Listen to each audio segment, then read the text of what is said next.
Come. Hello? Not really feeling this music right here. I guess that one's okay. Hi, Shikai. Welcome in. Thank you so much for the follow. Welcome into the skunk cult. You're now a scultist. Opera's kind of loud. Let me just put that very far down, actually. But hello. Well,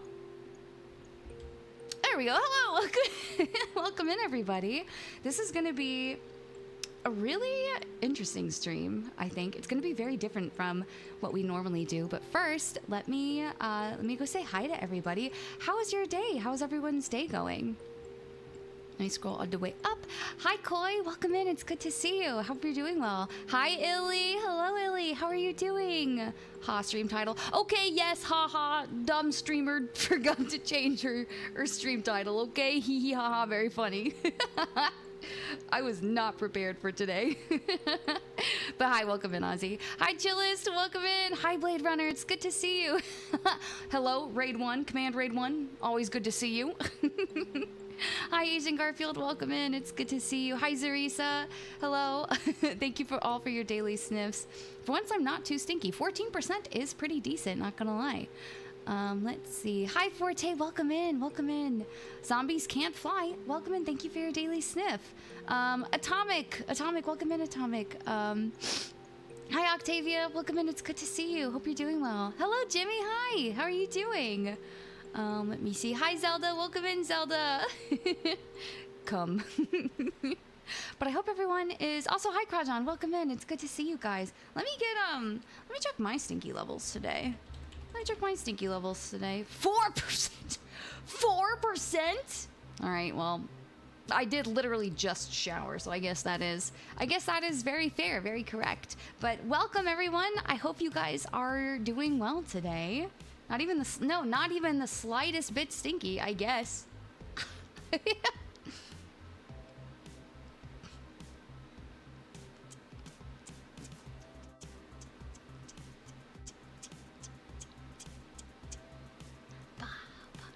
Lupo, thank you so much for 5 months. Oh my God, it's already been 5 months, Lupo? That's crazy. Thank you so much. Thank you so much. I appreciate you. And thank you so much for being a member of the community. Also, thank you for the lurk, Ozzy. Hi, Haley. Hello, Haley. I love you. Hi, Anya. Welcome in. It's good to see you. Let me go ahead and get everyone's daily sniff, right? Let me go ahead and...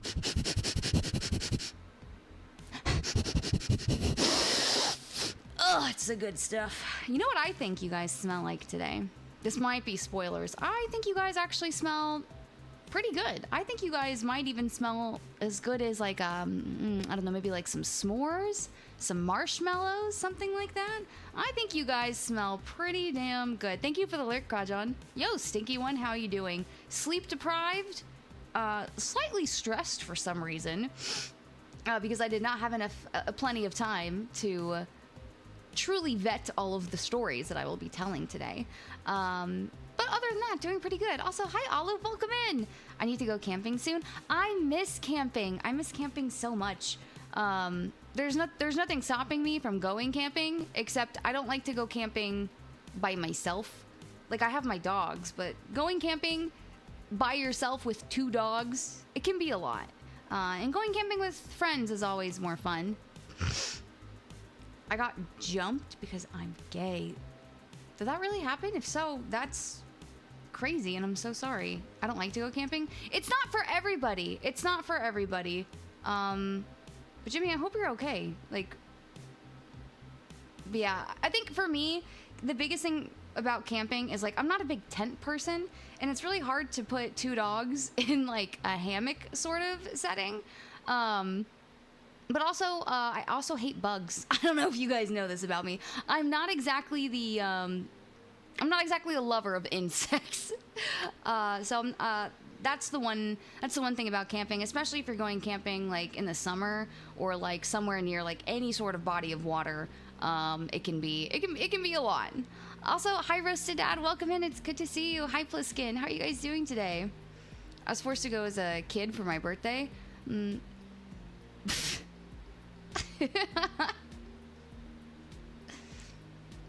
Have you? Truly, have you? Have you been? I don't know.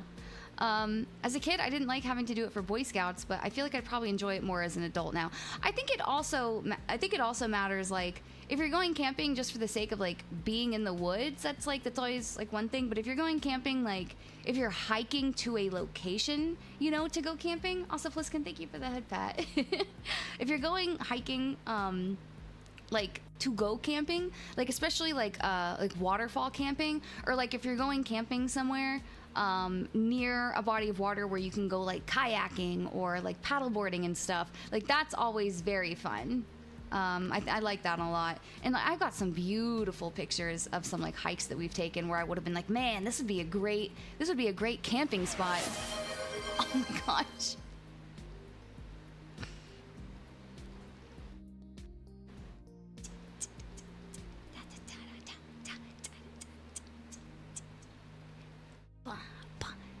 Alex, thank you so much for 2 months. Enjoy your piss yellow badge. It is my favorite badge.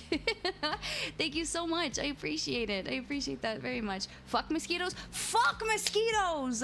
Why do they love me so much? I feel like bugs are just attracted to me.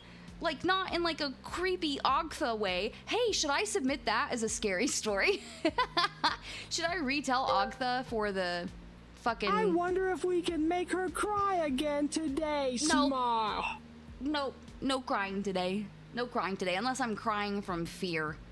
Fear of Samara's crazy good storytelling from the stories we're going to be telling. For the scary stories. Also, hi Mars, welcome in, it's good to see you. Hi Danny, welcome in. Thank you for your first time chat. How much of an anime fan are you? Actually, how much of an anime fan are you? I'm a pretty big anime fan. I just wish that I had more time to catch up on anime. Like, I'm a very busy person, so I don't always have the time that I'd like to dedicate to anime. But I do like it a lot. I've seen quite a few shows. Have you ever had this experience? I feel like this happens a lot more with anime than with, like, other shows that I watch. But a lot of times I'll watch an anime and then I'll be like, wow, that was a pretty good anime. And then flash forward like 2 years and someone lists the name of the anime and I'm like, I know I watched it, but I couldn't tell you one single thing about it. Not one. Not even the name of the main characters. I could not tell you one single thing about that anime, except for the fact that I vaguely liked it. I feel that way about some books, too, that I've read, because I've read a lot of romantasy kind of books, too. Gotta get a flamethrower. Gotta bring a flamethrower for them bugs. The bugs that, in the woods, they're so creepy, because they're so much bigger.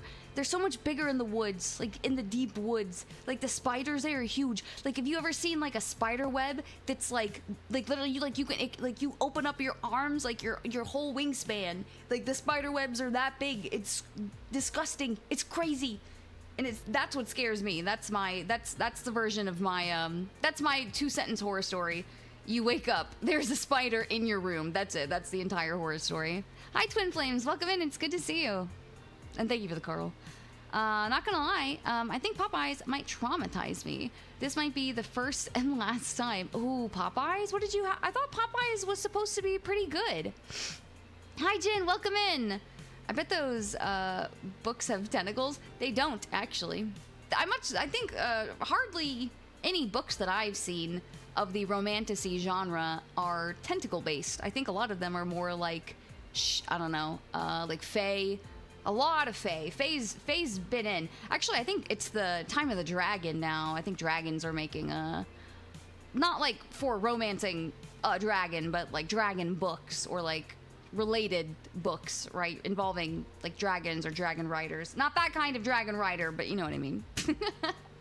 My brain literally wipes a movie or show within a month, save a few scenes. Gotta do mental house cleaning. That's what I'm saying. Like, it just auto deletes. And I don't know why. Like, was it not good enough? But like, that's the most random thing. I'll forget something that I like genuinely enjoy, but then like a friend that I haven't spoken to in 10 years, I'm like, I remember exactly 10 years ago, they, at a party in passing, they told me where they worked. And I was like, oh yeah, no, I remember that. I remember exactly where they worked 10 years ago for this person that's I don't really hang out with all that much.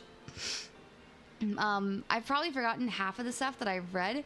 Like so much stuff that I don't remember. Same. It's almost to the point where it's like, I don't even remember the fact that I don't remember, right? It's like, I'll be like, oh no, I haven't seen that. And then like halfway through the movie or halfway through the show, I'm like, wait a second. And it's like, I know, actually I have seen that. I have seen this. I've seen this entire thing. And it just, couldn't tell you.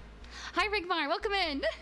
I've watched, having a centipede on your curtain is way scary, especially if you just woke up. On your curtains, is it scarier because like the light or like the shadow makes it look bigger? I've watched an entire movie only to realize in the final scene that I've already seen this movie. That tracks for you. I feel like you watch a lot of movies.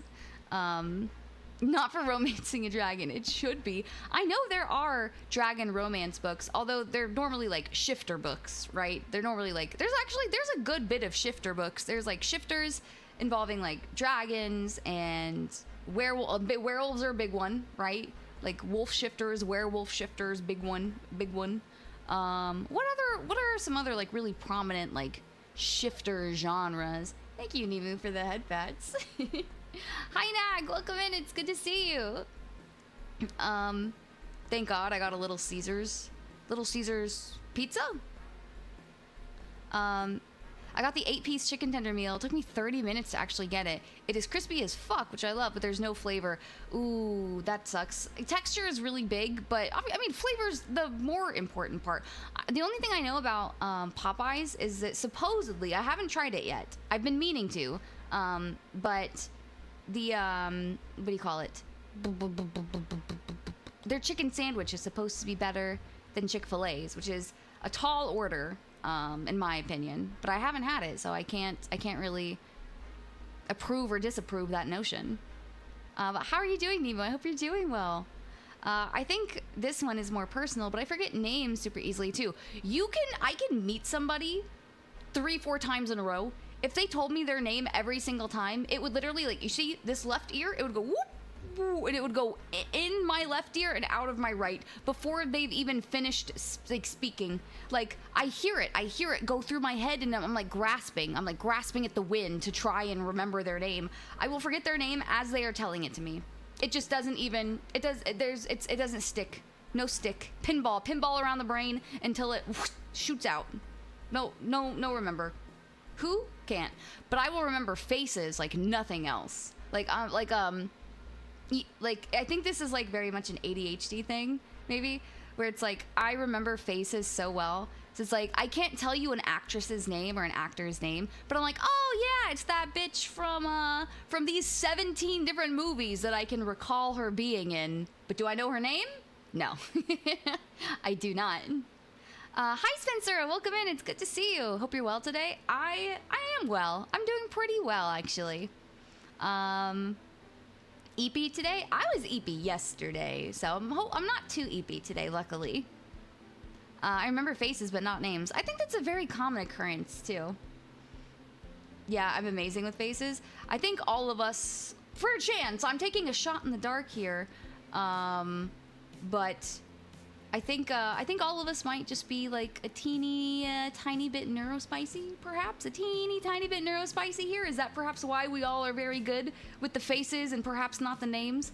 A little bit of mental illness in it, perchance. Old racing games are goated. I don't remember playing like a whole lot of like older racing games. I think the oldest games I can remember playing are like obviously like, actually, the oldest game I think I can remember playing on the PS1 was like The Land Before Time. That one was fun. I liked that one. The 101 Dalmatians game. Kylo's having dreams over on the bed. And I'll give it like 2 or 3 more minutes, then we're gonna go get Samara. Let's see, what else? Crash Bandicoot, obviously. Hi, talk about it. Welcome in. How are you doing today? It's different than Chick-fil-A, but at Popeyes, you'll have the worst customer service of your life, but the food will make it better after you've gotten it 20 minutes later. I didn't know Popeyes had that reputation for being like so late on their food. Hi, Cobalt, welcome in.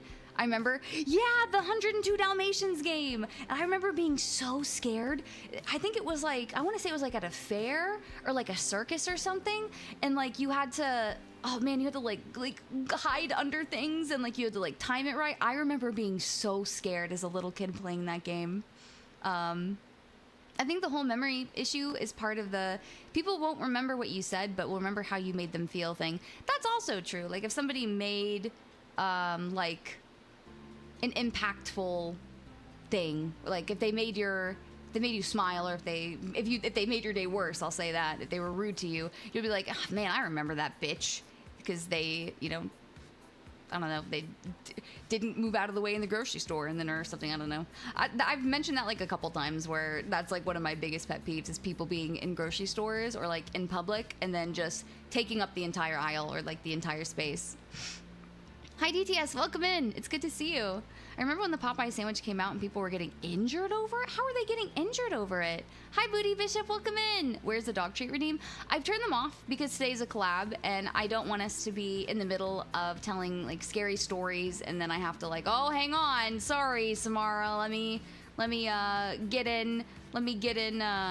get this dog treat in here. It's also why I forgot to turn off the Carl redeem, but I will have to turn off the Carl TTS as well. So if you have anything to say, Carl, get it out in the next like 2 minutes, 1.5 minutes while I go get Samara. Let me message her and be like, hey baby, you ready in a minute or two? This Little Caesar's deep dish pizza is fucking me up so good right now. This is coming in cheers compared to Popeyes. 3, hold your nose. Something stinky this way blows 3. Thank you so much, Raid 1. Thank you so much. I couldn't have said it better myself, actually. That was actually incredibly moving now that I think about it. Please don't take me away. Take you away where? You don't want to be taken on a magic carpet ride, on like a fancy magic carpet ride? I'm in literal tears. I'm so glad that Little Caesars is treating you right. I'm so glad. It really applies to images in general for me. Like if I try to remember how to get somewhere, I'll never remember the names, the roads. Yeah, but the mental recollection of like how the drive looks. For me, it's like where, it's like landmarks for me a lot. Like I'm like, ooh, I remember this. Like, cause the white building is like right behind the road that we're supposed to. I need to retire from being a sock puppet. Carl, when have you ever been a sock puppet? Hi Stambo, welcome in. It's good to see you. Hi Wolfier, welcome in. I can't keep up the it's my favorite streak. I'm so sorry. I'm terribly sorry for your loss, Ozzy. But I am doing well. I am doing well, Stambo. I hope you're doing well as well. Hi Fancy Skunk, it's good to see you. Welcome in. Okay, now Old Yeller. No. Outback, no. Once again, I escaped the consequences of my hubris. One day it will get you. One day it will come for you. Every time someone makes me say what they want. What? Hi Biz, welcome in. It's good to see you. We may in fact be a little neurospicy. I think there's a good chance that perhaps we are a little bit neurospicy. Where is the Carl Weezer? Ah, goodbye, Carl. All right, so what I'm going to do is I'm going to put you guys over on, let's see if I can put this here and put this over here. I'm going to put you guys over on the BRB. You guys can look at Tom Cruise and Octa, and then while I go get Samara and I set up. How does that sound? Sound good? All right, and then we will be back and we're gonna get ready for some, it's gonna be very cozy vibes tonight. So we're gonna be getting settled in. We've got some like campfire ambiance and whatnot. Got a little cozy little outfit for you guys. We are significantly more than a little neurospicy. That's true. Hi Gogo, welcome in, it's good to see you. So I'm gonna put you guys on the BRB and then I will BRB. Come.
come.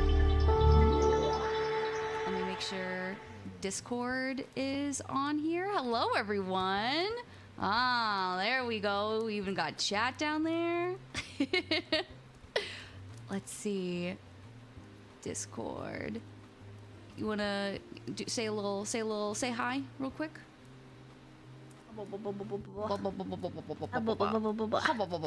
I think that's good. All right. Hello, everyone. Welcome in. This is the scary, spooky campfire ghost story stream, something like that. And I'm here with the wonderful, the adorable, the fantastic, the funny Samara Avi. Samara, do you want to give a little intro? Say hi. Yeah. Hi, everyone. My name's Samara. I'm a horror streamer. Don't get that mixed up with horror streamer. I play horror games, and yeah, it's a great, crazy time. I'm a little crazy. Just a little bit. Yeah, just a little bit. A little bit. Just a little bit. So I thought for this, we would probably start with like maybe some personal stories, or actually I think the better thing for us to do would probably be to talk about like our like relationship with scary stories. Like what exactly do you find to be scary, or like did you ever like go to like camp when you were a kid and do like scary stories that way? Oh yeah, for sure. Yeah, no, I love scary stories by the campfire. Like this is the way to tell scary stories, or completely in the dark, you know? Oh yes, in the dark, I agree. That was like when we were kids, we would like turn all the lights off. Like, do you remember playing Bloody Mary for the first time? Oh, absolutely, yes. I loved Bloody Mary. It was so crazy. I was so scarified. I was scarified of Bloody Mary. Same. No, I remember my friends actually were telling me about it for the first time. They're like, "Oh, have you heard of Bloody Mary?" And I'm like, "What? What's that?" And they're like, "You go into the bathroom, and then you close the door, and then you say her name. I think it's like 3 times or something like that. And there's supposed to be a lady that pops up." And I was like, "Oh my gosh, that's so scary." And they're like, "You want to go do it?" And I'm like, "No." And so they made me do it, but then they locked me in the bathroom. No. They wouldn't let me out, and I was just stuck in there and terrified. That's so sad. Yeah. Oh no. But it's a good time, you know, looking back on it, yeah. Yeah. So, like, when it comes to like scary stories, yeah. Also, feel free to like address chat or read out chat at all, because Mina Mishi's #1 fan is my best friend of like 20 years. And that, Haley, that totally tracks for you that you would try it 20 times, begging the Bloody Mary to come out and show herself. I feel like she would have. Please do something.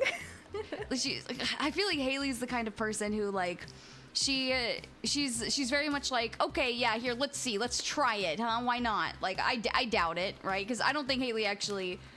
I was legit tempting her. Yeah, bitch never showed. She never shows up. She's so finicky.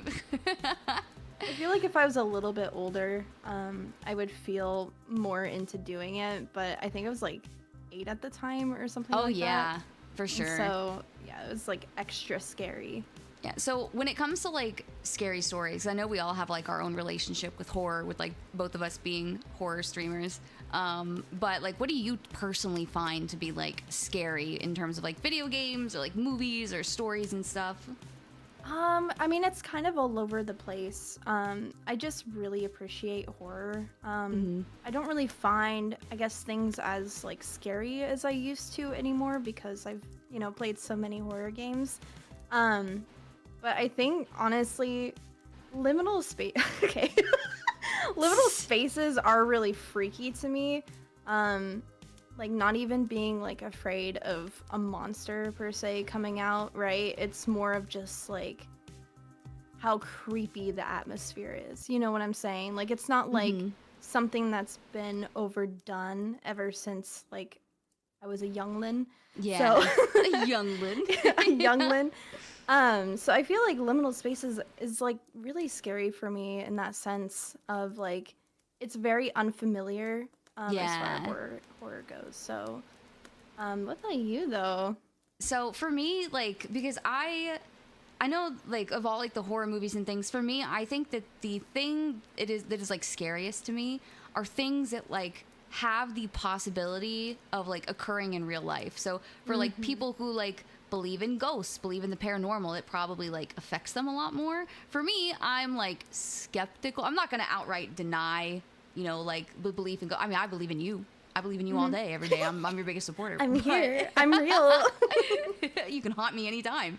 But but like I'm like skeptical. I'm skeptical of like the paranormal and stuff, especially when like, you know, it's been documented how many like people online have like tried to fake it and stuff, or like have faked it. So I think like for me, early like, 2000s. yes. Sorry to interrupt, but the early 2000s YouTube videos. You know what I mean? Oh, It's like, oh my gosh, ghost caught on tape. Red circle. And then all like, do you know how like, okay, so on TikTok, things are making like resurgences. Hey, Jimmy, please don't spam that. I don't think this is really the time or the place for that. But I think that, crap, what was I saying? Oh yeah, on TikTok. So there's been like resurgences of people trying to like use telekinetic powers, quote unquote telekinetic powers, or like showcase like, ooh, like a ghost moved this in my house, or like people like communing with spirits. And obviously it's really easy in these days to fake things. But yeah, that's definitely been another thing. That's but like crazy that it's coming back though. it's like, coming back kinda full cool to circle. see. It is. I think a lot of it is for like, what do you call it? A lot of it's for like younger audiences who like would be like, "Oh my goodness, like look at that." But yeah, for me, because I'm very skeptical about the paranormal. A lot of the things that are scary for me personally are things that could like happen like IRL. So like one of the subreddits that I really like to go on are like let's not meet, or like creepy encounters or things like that, because those ones are terrifying to me. Like, ooh. Have you watched like Mr. Nightmare or listened to like anything like that, like Mr. Nightmare, where it's like scary stories about like like strange encounters with like real people even? That's like, I think it's bizarre. I think you know? I have, yeah. And Those are so good. I like reading them myself more than like listening to like YouTube series on them, but there are a couple of really good ones. Man, it's definitely things that are like not beyond the realm of possibility, that could get me. Like, it's really upsetting for me when I'm like watching a horror movie and then like, ooh, it's getting good, like the tension's up, the tension's high, and then all of a sudden someone does something, or like they introduce a monster, and I'm like, okay, well that's not even realistic. That's not a possibility. And I'm like, it just well, ruins it completely. it does 100%. So let's see. I think maybe, how do you want to start? Do you want to start with telling like maybe some like scary stories of our own, like some scary personal stories? Yeah, sure. I'm totally down. I have actually quite a few. But I mean, it's kind of one of those things where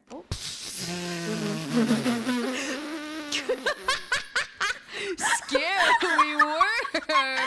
Ooh, scary worm. I literally got so jump scared.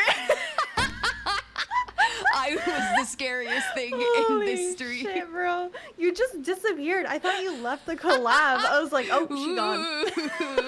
I vanished into thin air. I'm a ghost. You know what? I still love you if you were a worm. Aw, thank you.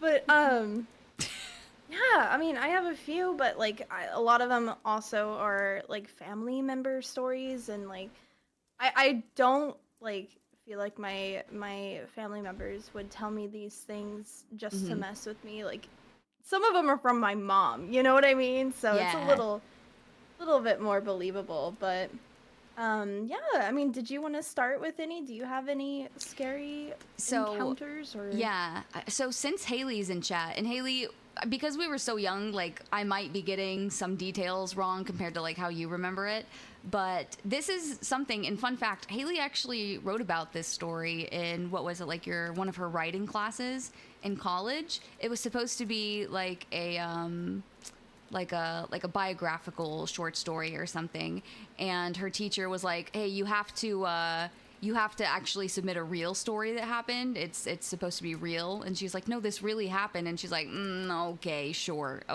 yeah, uh-huh." So Wow. when Haley and I were very young, I want to say we were probably in like late elementary school, maybe middle school. In the back of our neighborhood, we had a pool, which was probably like a I don't know, 15, 20-minute walk from our houses because we lived down the street from one another. And sometime around middle school, they started building a reservoir in the back of our neighborhood.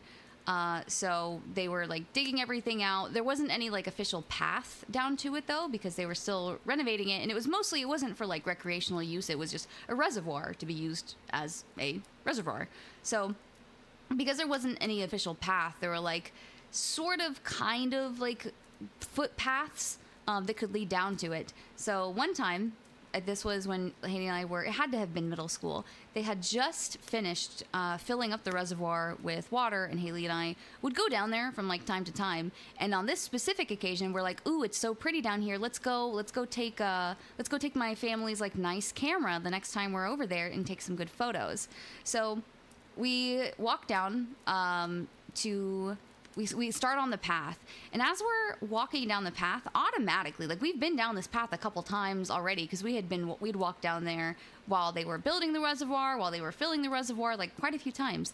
But this time, like it was like almost automatically that like we're like, are you getting a weird feeling? Like something's weird. There were like there was both not as much sound as normal that would be like in the woods, but there were also like very unusual sounds that we hadn't Like heard no before. birds or something like that? Yeah, it was like no birds, but then there were also like dogs that were like barking like in the distance that we'd never heard dogs barking on that footpath before. And we just kept kind of like looking back behind us every now and then, just kind of like looking around. We're like, okay, just something seems a little unsettling, but like it's not. But we were young. We're like, we're probably just being silly. So Right. we get down to the reservoir and we start taking out our camera, and we're looking around, we're starting to take photos, whatnot. Yeah, that's true. Hey, the footsteps near us was the most concerning. It felt like we could like hear like twigs, cracking, or like twig snapping, and like footfalls and stuff like in this somewhat near vicinity, but like not close enough that we could be like turn around and see somebody there. But it was like Right. It felt like we would routinely stop walking just to listen and see if we could still hear something. And we would do that like a couple times, and we're like, ooh, okay, well, let's just keep going. So we get down there, we take out the camera, we're looking around, and as we're looking around, I look back because it was an out and back. So the only way to get back to the neighborhood was to go down the path that you just came from. So I look back down the path, and probably like 100 feet away, maybe, I'm like, oh my God, is that a black bear? Is that a black bear back there? Because there was just a dark, shadowy, black figure down the path. And I was like, oh my gosh. So what I do is I get out my family's camera, which had a zoom function on it.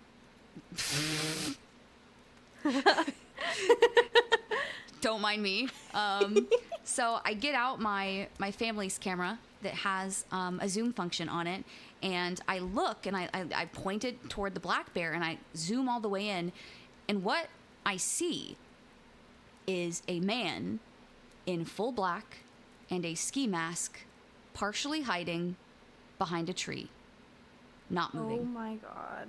We were, looks like I forgot to disable that redeem. I was very nonchalant about it. But again, we were in middle school, so I don't even know how I figured this out, but I kind of turned around, and I'm like pretending to take other photos of things. I'm like, oh, hey, this, and I said, hey, Haley, I think there's someone behind the tree, actually, right behind us down the path. I'm gonna give you this camera, and you're gonna act like you're looking, and I want to tell you if you can see them. And so I handed her the camera, and she points it in the same direction. She's pretending like she's also taking photos, and she goes, "Yep, that is a man. That is a man on the trail, blocking our path back. Full black ski mask, just barely hiding behind the tree. And there would have been no way for us to go back home without immediately passing him. And he was just standing there. He did not move. He didn't come toward us. He didn't leave. He was just barely standing behind the tree waiting.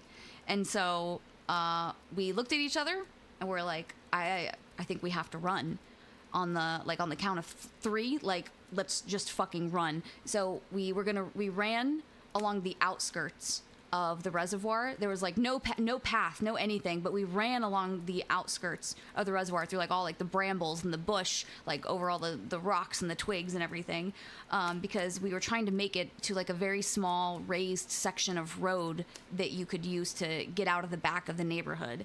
And halfway through running, because it was a long run, we turned back around and that man came out of the woods and was standing exactly where we were just standing, watching us run away from him. And we keep running because we didn't know if he was going to run after us. We didn't know if he was going to chase us. And so we keep running, and by the time we get back up to the top of the road, he's no longer there. So that was terrifying, to say the least. Mine aren't as scary as that. Well, it was just crazy. And you know what the crazier part was? One, I think it was insane because Haley and I both were cool as a fucking cucumber. We're like, hey, I'm gonna hand you this camera. You're gonna tell me if you see a man over there. And she's like, oh yeah, no, wow. There is a man over on the trail. And I think we should run. We're like, yeah, no, I do think we should run as well. Yeah, I think that would be a good idea. And as well as the fact that we didn't tell anyone that this happened to us because we were dumb children, and we knew if we told our parents about this, they would never let us walk to the back of the neighborhood by ourselves ever again. We're like, we kind of like our independence and our freedom, so we're not gonna tell anyone about this. And then, yeah, Haley, you're totally right. There were not just your backyard. There was a series of break-ins that exact like over the next like night or two. But Haley said that the next day or two, a neighbor informed her mom, Haley's mom, that somebody broke into her backyard. I guess looking for like entry to like their home or something. Oh my god. Yeah. So that was definitely a terrifying experience for us as like a kid. Did he steal anything, or was it just breaking and entering? I mean, it was probably a burglary, but I don't remember the details. I just know that my dad was telling me how there were like several break-ins, like into like the cars and some of the homes, like toward the back of the neighborhood, closer to where the reservoir was. Fuck that, dude. Yeah. Fuck that. So that was... Oh man, I don't know like how I would even handle seeing something like that as like a kid. You know what I mean? Like, what do you do in that situation? I feel like what you did was the best that you could do. Absolutely. I agree. It was a crazy experience, and I don't think there's really anything else that we could have done except for that. I mean, you know what we could have done? We probably could have told the police or told our parents. Oh, yeah, you know. But like you said, you're a kid, you know, you don't want... It's just like, it's really scary to think about what that guy, like, what were his intentions? Like what does he think that he would have accomplished doing that? Like, two middle school girls, like, kidnapping, murder, like, who's to say? So that was definitely an experience for sure. So let's hear one of your scary stories.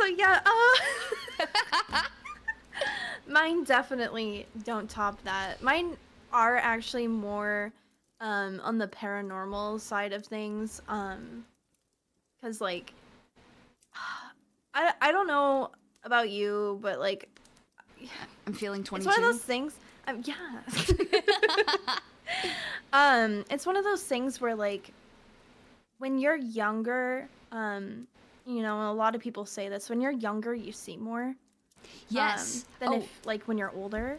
There are so many terrifying stories of like kids being like, you know, because a lot of people say that the barrier between life and death is a lot thinner when you're young, when you're a child.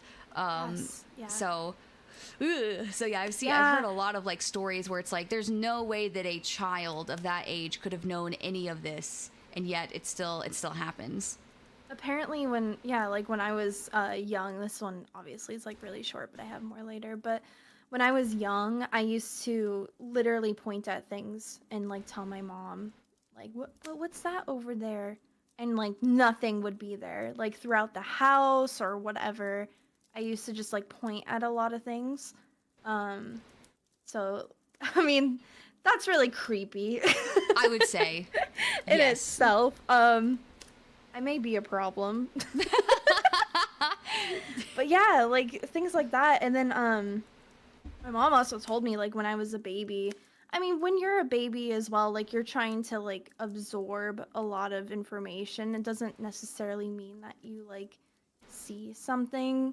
But like she noticed like my eyes would be like fixated on something, you know, that she couldn't see, or she'd turn around, nothing would be there, and like things like that, that just, she got the vibe that things were off, that I wasn't just like being a baby. Yeah. You know what I mean? So that kind of like, I feel like really influenced a lot of like my passion for paranormal stuff as well. Yeah, I mean, Mungie literally said Samara's staring into the back rooms from birth. I mean, yeah, basically.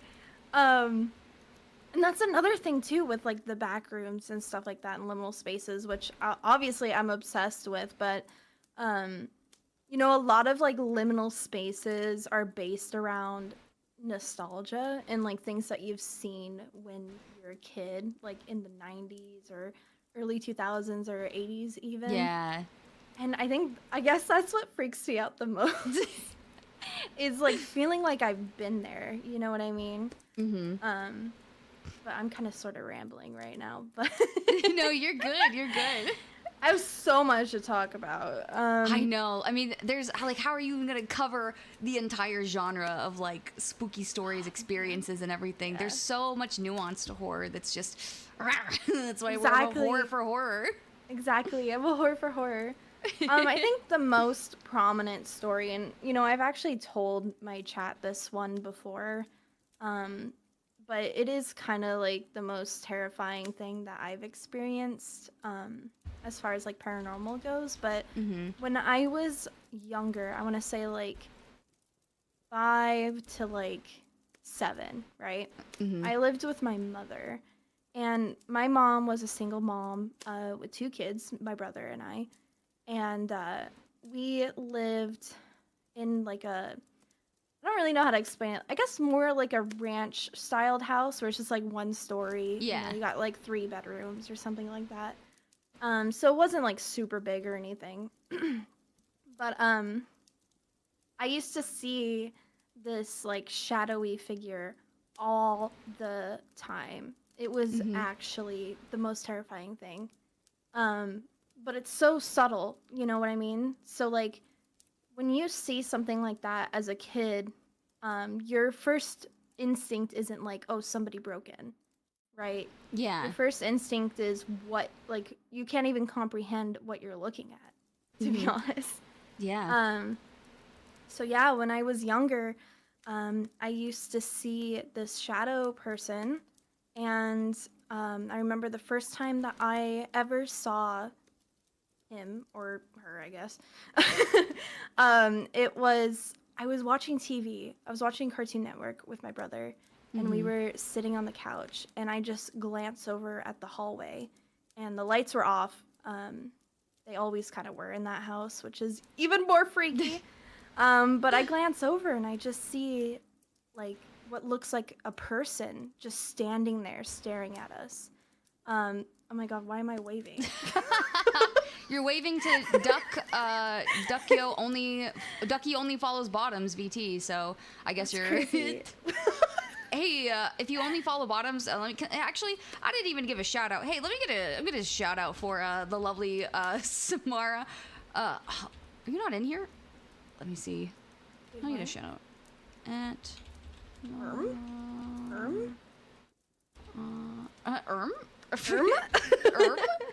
But yeah, if you wanna follow Bottoms, go ahead and follow Smarani. Yo, hey, you can't say that because you were followed too, were you not? Yeah, Ravenger followed you. So we're just two bottom ass bitches. I was also followed by the I only follow subs and I only follow brats, and then today I was also followed by the I only follow gooners, and I'm like, finally, I was followed by that one too. I was like, some recognition for my hard work. Finally, some good fucking food. Jeez, I'm waving. I don't know why I'm waving so much. I'm sorry. You're waving to the Shadow Man. I am. I'm waving to the Shadow Man. But yeah, like, I remember seeing that for the first time. My brother and I just, like, looked at each other and then, like, looked back into the hallway and just kind of, like, stared at it for, like, 15 minutes of just, like, sitting there staring, not really able to comprehend what we're looking at. And, you know, I don't really remember what happened after that. I'm assuming it just disappeared because, like, you know, our lives went on. Yeah. But, yeah, that was the first time I saw it, but not the last time because I remember also seeing it standing in my bedroom doorway. I used to have a nightlight. I was terrified of sleeping in the dark. So I used to have a nightlight, and I just remember seeing it standing in the doorway, just, like, staring at me while I was, like, sleeping. Sorry, I realized I forgot to do this. Oh, yeah, it's nighttime. It's nighttime. Here we go. But yeah, anyways, that scared the shit out of me. So, you know. That's so, it's also crazy that both you and your brother saw it. So it wasn't like a single, like, isolated occurrence just to you, which also, like, I feel like gives credence to it too. Yeah, and like I remember my brother bringing it up actually, like, much later in our lives, and I'm just like, holy shit, that actually happened. Like, I wasn't dreaming that. Like, that actually happened. So damn. Yeah. Sorry, I get really like I hate talking about it sometimes because, like, you don't really, I still to this day, you know, don't really have an explanation for it. Yeah, you know? when you guys were, like, taking it in, like, perceiving it, was it more like just like an unsettling sort of feeling? Like, did you feel like any, like, bad things, or like what were you feeling when you guys were, like, looking at it? I mean, I don't really remember as far as that goes. I was so young. But I do remember there being much later more, like, negative energy as far as like, I remember in the middle of the night, one of my books flying off the shelf, and then, like, sliding behind my dresser. Like, it wasn't just, yeah, it was really weird because my dresser was placed, like, directly under this shelf in the wall, and it, like, flung forward and then backward and then slid behind my dresser. That's creepy. And I freaked the fuck out. That's creepy. I had to sleep with my mom for, like, the first 7 years of my life. I can imagine, like, stuff like that happening. That's crazy. Yeah.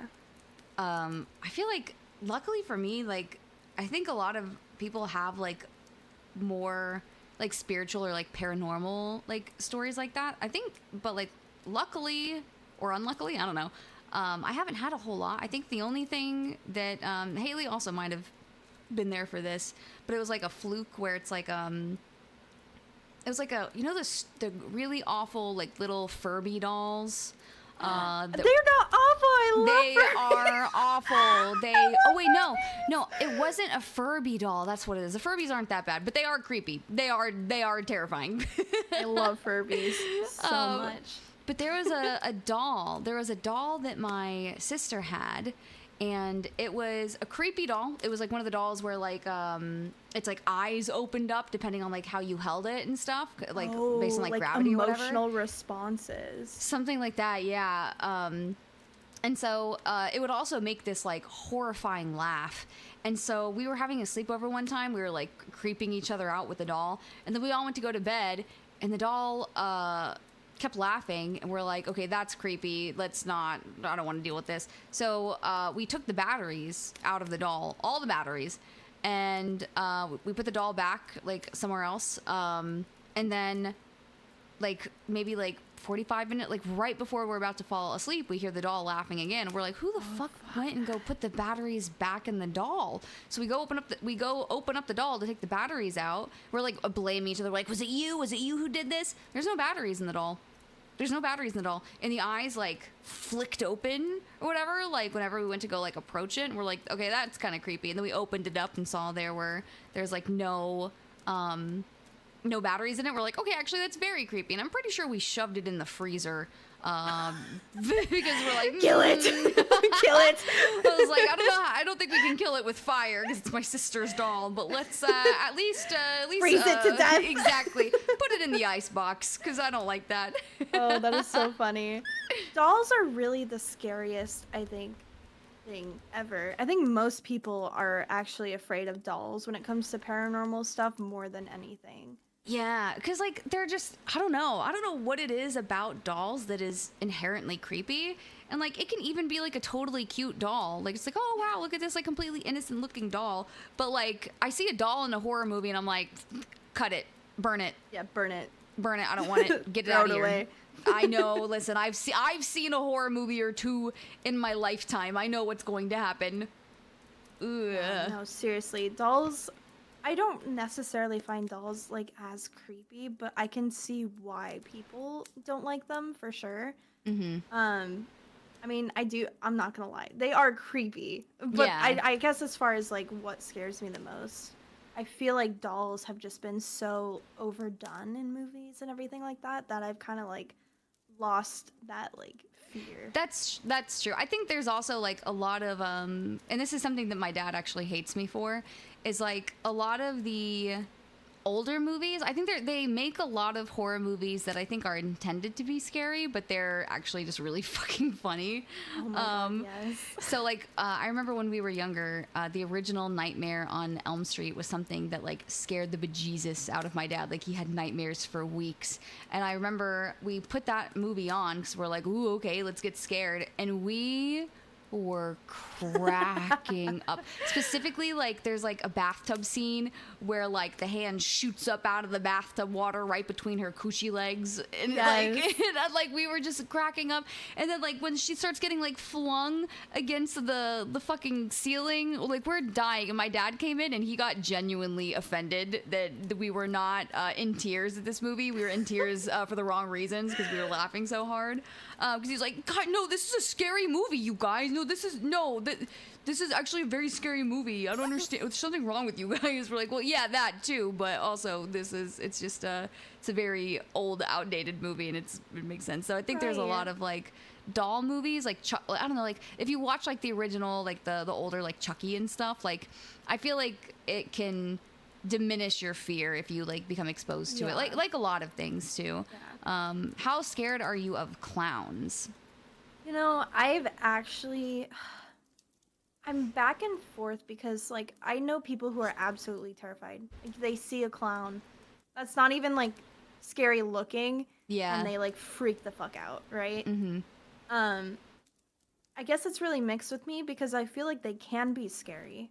Yeah. You know? Like they absolutely can be scary, but so can just normal people. I agree.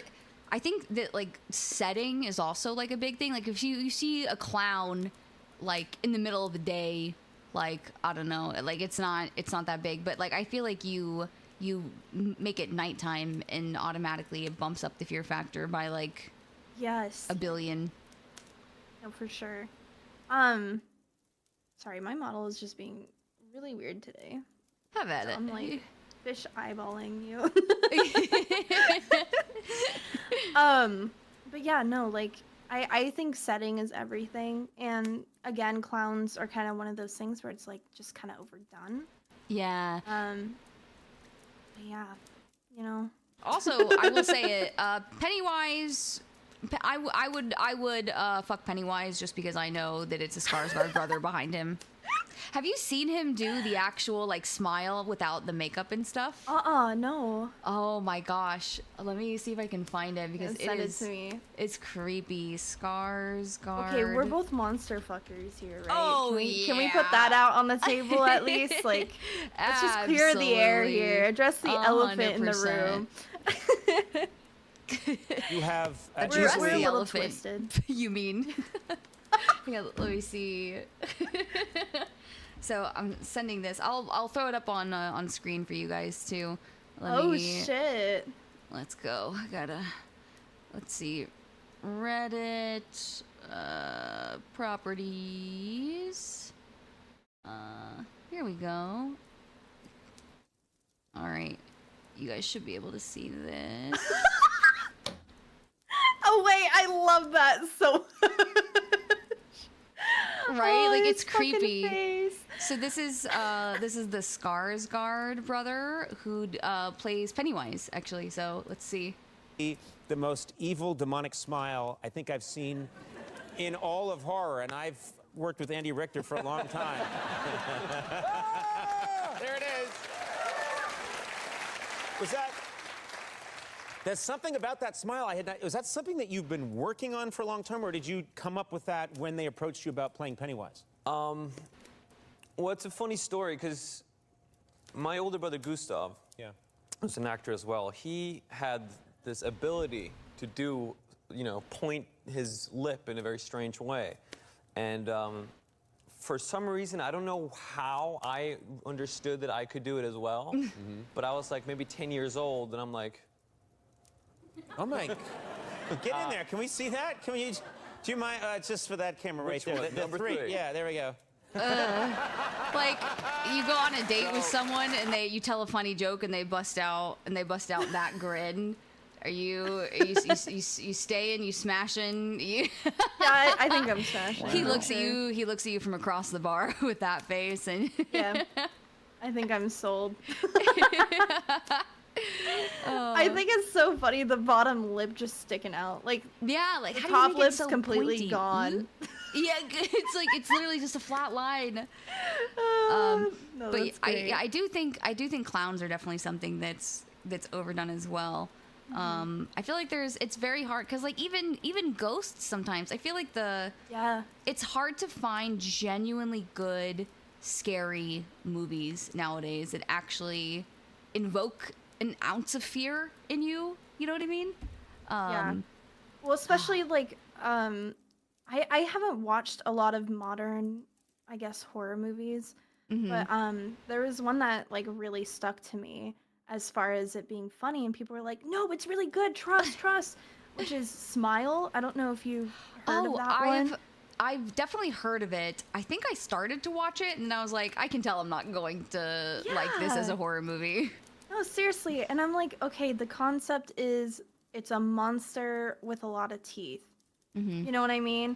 And like, people are supposed to be doing this creepy smile, like, and like, I haven't seen it, so I will like say that first, like, but as far as like the trailer goes, I'm like, this does not look good. This is not like pulling me into this movie whatsoever. Like, this just looks funny. It looks goofy. Yes, and I will say I do love a horror movie that is like silly for silly's sake. Like, it's a horror movie that is like intentionally trying to be bad and be funny, but it is totally true, like what Wolfear said too. It's like reality has become so horrifying that scary movies have become milquetoast. Like it's kind of like when people were like, oh hey, did you guys know there's like aliens out there now? And we're like, okay, but I'm actually more scared of if I can pay rent next week, so how about that'd mean aliens are fine. Can the aliens help me pay my rent? That would be great, actually, if we could work something out between them. I remember I used to be so scared of aliens. I had this girl that lived across the street from me,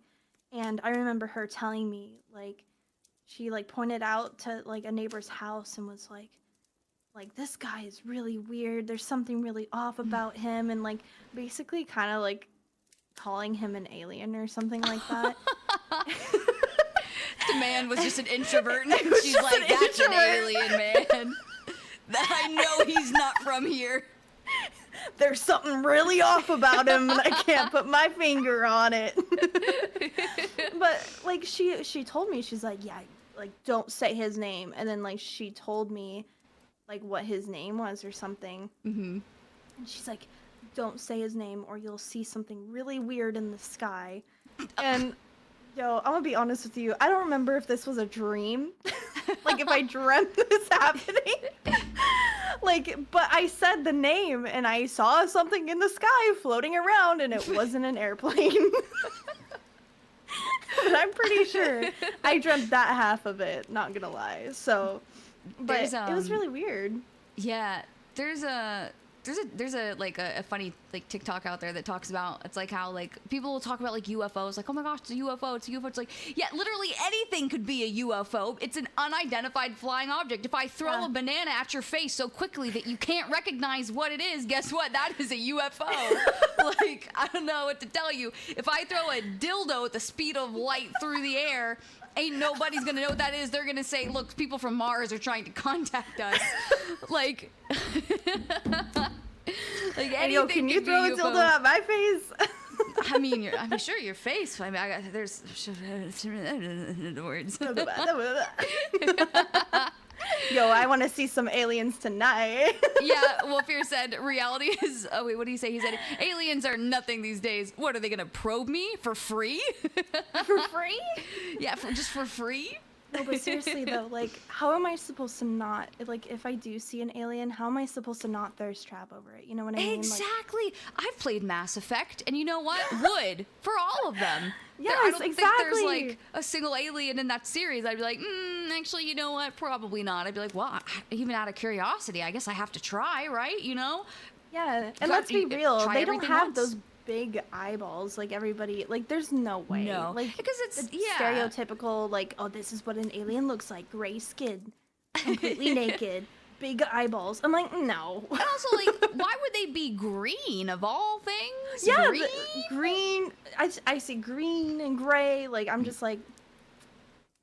Yeah, makes sense. no, it does. It doesn't. Like, I really do like some like series depictions of aliens. I think the most terrifying thing about, like, when people talk about aliens, for me, my personal philosophy on aliens is that I don't think it's a matter of if there are aliens. I think it's a matter of when there are aliens, right? Because it took.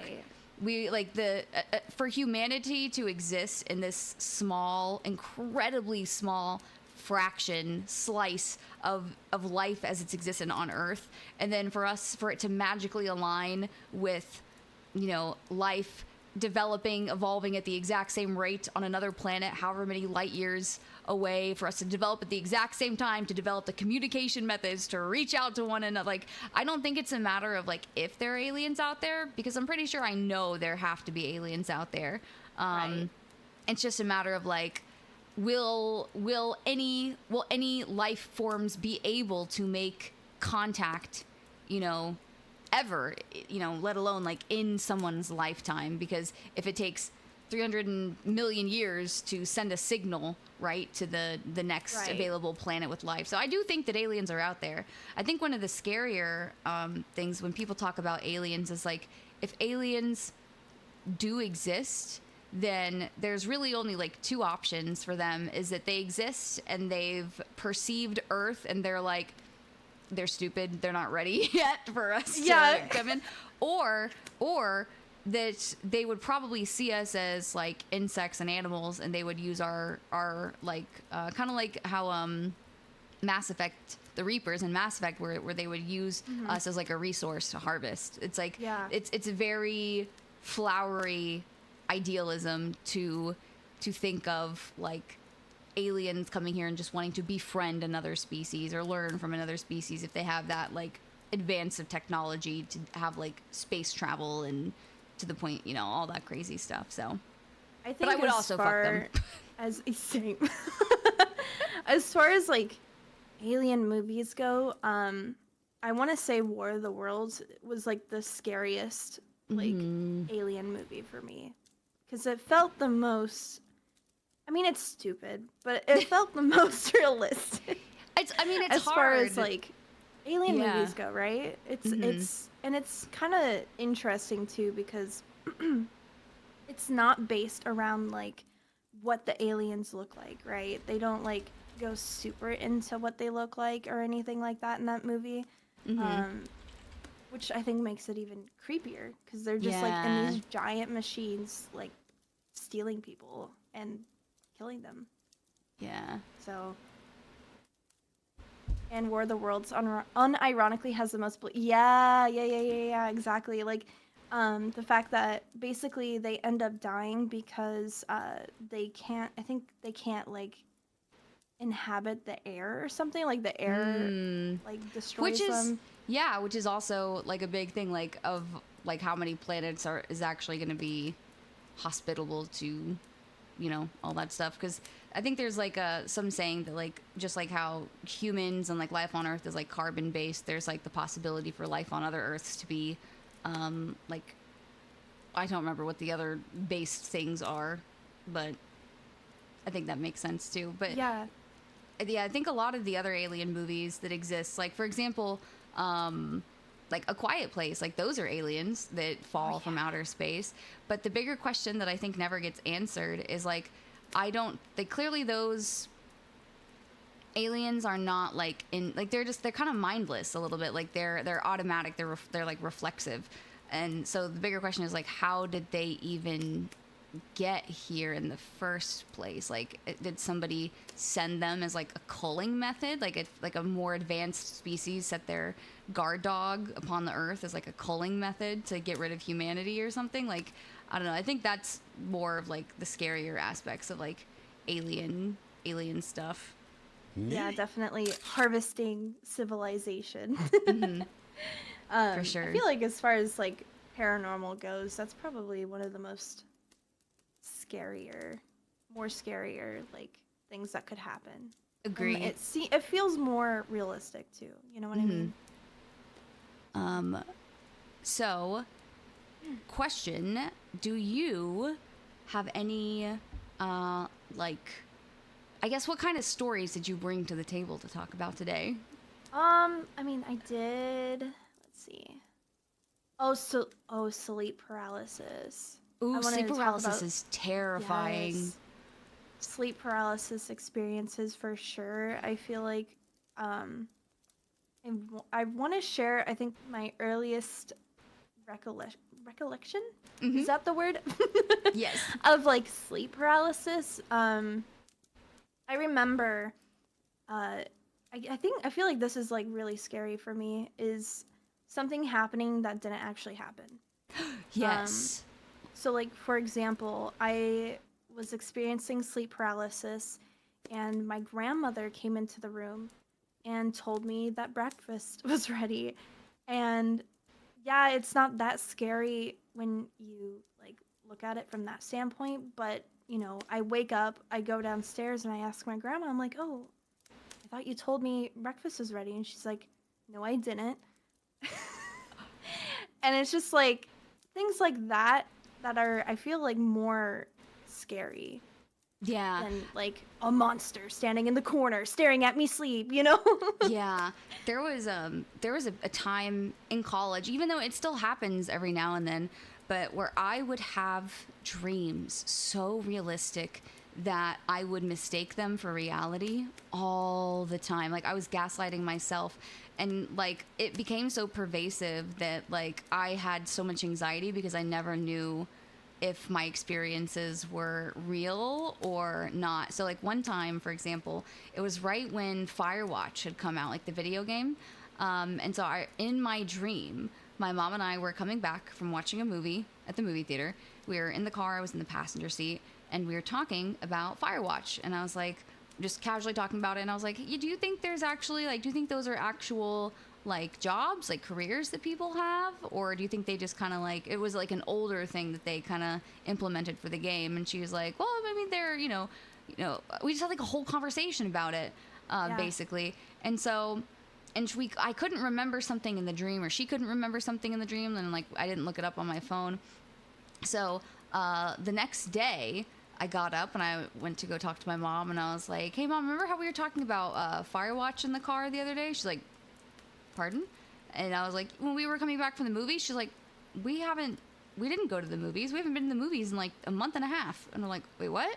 We just went to the movies the other day. She's like, no, we didn't. What did we see? And then I couldn't remember what we had seen. And then like, it was just like these little like bricks that just kept like tumbling down. And it would happen like that.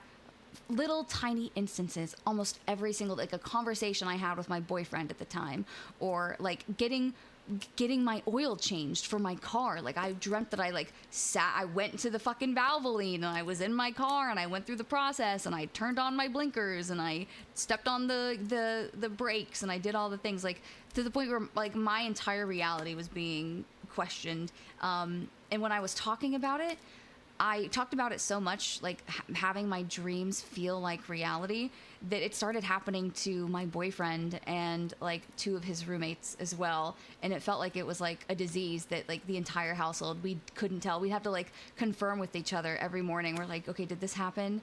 Did this? Dude, it was scary. I've never met anybody else that has had that problem before in my life. I literally, this is something that I've literally never talked about ever. And I've had this problem ever since I was a kid. Dude. Yes. Like I dreamt things that didn't actually happen. Yes. And then I would talk to my dad about it and he'd be like, what are you talking about? That didn't happen. And I would just like self-doubt. Yes. Like my life is real. And like you can't tell, and you can't tell if it's like, if it's your parents or something, you're like, oh, is Pop's memory failing now? Yeah. Or is it actually, or is he gaslighting me? Or is it something that actually didn't happen? It's crazy. It's infuriating and scary all at the same time, because I feel like it's like, because sometimes, like, what if I just tell a story and it's made up and I have no idea? It's like, oh, wow, this happened to me. It's like, oh, I'm just lying. I'm just a liar. Fibs. I'm just telling fibs over margaritas, I guess. Like, no, that's crazy, though, because I've had so many experiences of that. And, you know, in my day-to-day as well, I do have, like, memory problems. So I kind of just blame it on that. Like, oh, I just, you know, I'm experiencing, like, amnesia or something, you know, short-term memory loss or something weird. But yeah, no, I will straight up have full days in my head that didn't actually happen. Do you remember the story of the guy who had, like, he got hit by a car or something when he was on a bike and he blacked out and then he, like, had an entire life? Like, the lamp story. Yes. Yeah, and he posted his story, I think, on like, what was that? Reddit? What was that? No, it was a different TV show back then where basically it was like the Unexplained Files or something like that. And I remember, like, I don't know if this is the same guy, but he posted like his story. He was like, yeah, I don't remember, you know, my ever since before this moment, you know what I mean? Yeah. So he posted like himself, and people recognized him and called his family. He had a whole other family that he didn't know about it because he completely forgot about them. Them getting hit by a car, and it's just wild. Oh my god. Maybe real life is the scariest part. I think we've all learned that real life is actually more terrifying than ghosts. Okay? Absolutely, especially when we start getting into like some of these stories of like, man, like, I know that everybody has I think, like, because, like, honestly, when it comes down to, like, being scared, right, the biggest thing is, like, being scared for your safety, right? Being scared for your immediate safety. That's what the sense of fear comes in, is, like, that you are in danger somehow, right? So I feel like as a small woman, I have had to live with that, like, hold that fear and use that fear often. So it's not like I'm trying to, like, push it away. And so I feel like there's so many instances that I can point to in, like, my day-to-day life where, like, I'm like, am I being too scared about this? Am I being irrationally scared? Or am I being smart and trusting my gut because I am a prey animal to the majority of the world? Yeah, no, I totally get that. I mean, I'm 5'1", so 5'2", BB. I'll give you forehead kisses. Let's interlock toes. Oh my god. Let's let our if dogs we interlock kiss. toes and then like you stand on my feet, we will be 10'3". That is wow. That is incredible. I mean, a man could never. Seriously. Yeah. Real life do be scary. Oh man. I have, let me see if I can find them. I have a couple of like stories from Let's Not Me. I know that there are a couple of stories that I cannot find for the life of me that I know exist, but I could not find them. So there's a couple that I found that I think are pretty scary because they're based in real life. I think it's also really interesting, before like I get into that, is how intuitive, like we were talking about how intuitive kids can be when they're about like the supernatural. Same thing with like animals, and not just with like, because you know about the Greebles, right? The Greebles. No. who are the Greebles? So there's an entire subreddit called like the Greebles. It's where cats like think they see something and they like meow at it and like go crazy at it, and they like just like spaz out about it. It's called the Greebles. But like I think a lot of animals have like weird instances like that too, where they will like try and like they'll like look like they're barking at something that doesn't exist, or like especially with people, like for some reason it's like, yeah, I don't know why my dog just never, like no animals ever liked this person, like my dog didn't like this person. Turns out they were like a criminal or just like a really shitty human being, and like that. So I love stories that involve like little telltale signs, like there could be something wrong. So I've heard this one before, I think. So I'm going to read, this is a story from Let's Not Meet by Flax and Flare.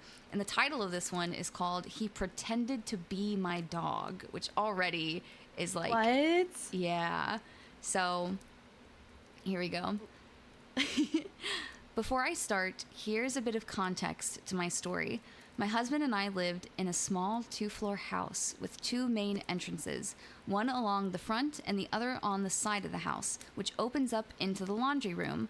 When we're too busy or it's too late to walk our dog, we hook his collar to a long line that's attached to one of the pipes on the corner of the house so he can use the bathroom. We do this from the door in our laundry room, but we noticed the large step from the door to the ground had been taking a toll on his hips. As a result, we started letting him out through the front door instead, since the porch is much closer to the ground. This particular night, I was home alone with my dog, and it was around midnight when I decided to let him outside one last time before going to bed. I hook him up to his line, close the door, and lock it before heading into the kitchen to put away the dishes. This was pretty routine. Even if he used the bathroom quickly, he liked to walk around, along the front and side of the house for a few minutes, do some sniffs before coming back inside. As I'm putting away the dishes, I hear a scratch on the door, which is how my dog signals that he wants to come back inside. So I head over to let him in. Since I've watched way too many scary movies, I always look through the door's peephole before opening the door. Out of habit, I look to check that my dog is in front of the door, and instead, I see a man staring very intensely at the door handle. I freeze with my hand on the door, and I don't know how much time went by, but then I heard another scratch, this one louder than the rest. This kind of wakes me up from my initial shock, and I run to grab my cell phone. I call my husband to tell him what's happening. He was very confused because I probably wasn't explaining the situation very well, but he says that he's heading home. This is when I realize my dog is still outside with this person. I head back to the front door, trying to make as little noise as possible to check whether the stranger is still there. Just like before, he's standing there, head bowed, looking at the doorknob. I tiptoe over to the laundry room and slowly open the door as quietly as possible. I can't see my dog anywhere, and the side of my house is covered in gravel, so I knew I couldn't step outside without making a lot of noise. With my heart still pounding in my chest, I go to the front door to keep an eye on the stranger and to get a better look at him. I considered calling the police, but I didn't feel they would take me seriously since all this man was doing was standing in front of my house. I tried to take a picture of him with my cell phone, but my camera was only able to take pictures of the peephole and not the images behind the glass. All of a sudden, the man looks up directly at me through the peephole. I swear he knew I was there. He glares at me, and then he opens his mouth to show this taunting, malicious grin. He stood there that way for a few seconds, and then he turns around and walks down the street. I stay in the same place, almost expecting him to rush back and start pounding on the door, but luckily, my husband got back after a few minutes. Long story short, he convinced me to call the police, and we went out looking for our dog.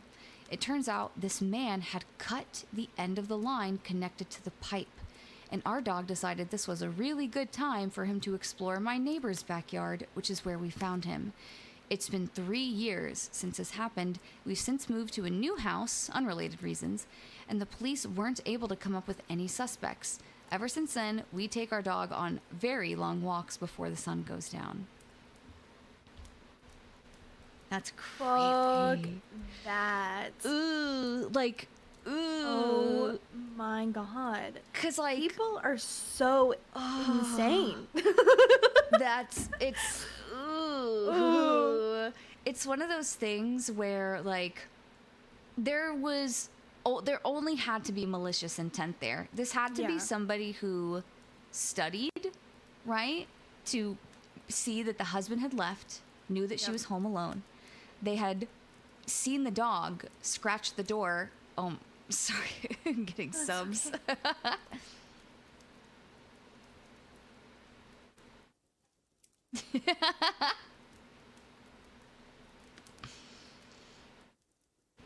Thank you, Eden, for the 5 gifted subs. I appreciate it. But, like, the fact that he cut the line and was clearly just pretending to be, because, like, I'm not always the best dog owner, right? Like, I'm not always that safe. I mean, when it comes to that, like, if I heard my dog scratching at the door, I probably would just go ahead and open it, right? Like, who cares? Like, what is it going to be at worst? Like a raccoon, maybe, you know, worst case, like a black bear or something, and then you just go, ugh, and then you shut the door or something. But like, for that man to, like, purposefully scratch at the door like a dog, He knew. That He is knew. so Like, scary. He also knew that the dog scratches at the door. Yes. Not so, like, barks. yes, like, I think that's the scariest part, is, like, how long had he been watching before deciding to do that? There's, like, Fuck that. and it's also, to me, the scariest thing, and I think this is probably why I don't know. So, like, the difference between, and, like, one of my biggest fears, I guess, as a human being, is a home invasion. Not a burglary, because a burglary is like, let's break in, let's steal some shit, let's get out. But, like, a home invasion, they know you're there, and they don't care, because for possibly very bad reasons. So the fact that, like, oh man, it's so creepy. Oh, that's one of my worst fears. Ooh. That is absolutely terrifying. So it's not like he was trying to just break in, like he wanted, like, I don't know what he was going to do to that woman, but none of it would have been good. Absolutely not. I mean, one. nobody smiles like that for like sane reasons. I actually have 3 home invasion stories. Holy shit. I've lived an interesting life. Before you share them, I just want to say Go ahead. that I think one of my other worst fears, and I don't know what movie this is, I don't remember, but looking outside the window and seeing somebody staring back at you at night, that is my absolute... Actually, that tops everything. That is my worst fear right there. I do not want to look outside and see anybody looking at me. No. Fuck that shit. That's because it's also it's so much scarier too, because when you're on like when you're inside, right? Like, it's so easy to look inside someone's home. Raid. What are you doing in my swamp? Hi, hello, Rachel. Rachel, thank you so much for the raid. Welcome in, raiders. We are here with the very lovely Samara Avi, and we are telling some spooky stories. We're just getting our spooky stories on, talking about horror, talking about scary things. Thank you so much for the raid, Rachel. I appreciate it. If you guys need to raid and run, please feel free to do so. Otherwise, you're welcome to curl up by the fire, grab a little ghosty marshmallow, and come hang out. Appreciate you. What was I saying? What were you saying? What were we saying? We're talking about staring or looking outside Yes. and seeing somebody stare back at you.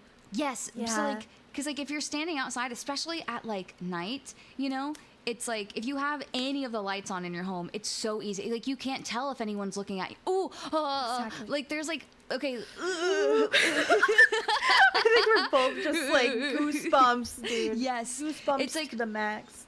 I think one of like the most visceral horror scenes for me is like watching a movie and then there's like somebody, he's like doing something in the kitchen, doing something in the living room, and it, like the shot like closes in on like the window like near like the light switch, and he turns the light switch off and someone is staring at him through the window because you can't tell unless they're like right up against the window. So by the time you finally turn the lights off, ooh, it's so scary. That is so scary to me. I agree. Oh my god. I think it's not Cabin in the it's not Cabin in the Woods. Cabin in the Woods is like the What game movie sort of was thing. it? Oh, yeah, there was a movie where like people were standing outside the windows with like masks on and things like that. And Oh, Purge? Like, is that like part of the Purge? I don't know if it was a Purge movie. I don't know. Either way, fuck that. I agree. Ooh, there's nothing scarier than that. The Strangers, that's what it was called. Yeah. Oh, I think I remember. Oh, wait, yes, I do remember that. I remember watching that in, fuck, Haley, did you and I watch that together? Maybe we watched it in college or something. But that one was scary. Oh, I will say. Absolutely not. Yeah, it's like when you take like concepts that are actually terrifying in the real world, those make the best horror movies to me. Exactly. Like I said. Ooh. I agree. But yeah, my 3 home invasion stories are, the first one was like when I was a kid. It was like a foiled home invasion. Well, I guess technically it was an attempted burglary, but my parents were out grocery shopping, and I was just a wee lass, you know, maybe 4th grade, something like that, maybe even smaller, maybe like 3rd grade. Wee lass, just sitting there watching Pokemon probably. And I hear a knock on the door. And for me, I'm like, I'm a small child. I am not supposed to answer the door, but I kind of want to see who's at the door. So in my very first house, in the first house I lived in, or the second house I lived in, when you went up the stairs, there was like a gap in the wall where we had like a section of banisters where you could look over the ledge and see who was at the front door, because we had like window framing the doors. You could see who was there. So I like crawl up the stairs and I'm like on my belly and I'm like scooting closer to the ledge so I can see who's at the door. Because, you know, if it was one of my friends or something, I would have just let them in. But it was a guy who was in like a hoodie and had like what do you call it, like a balaclava, but it was like pulled down instead of pulled up, and he like knocked on the door and I was like, I don't know who that person is.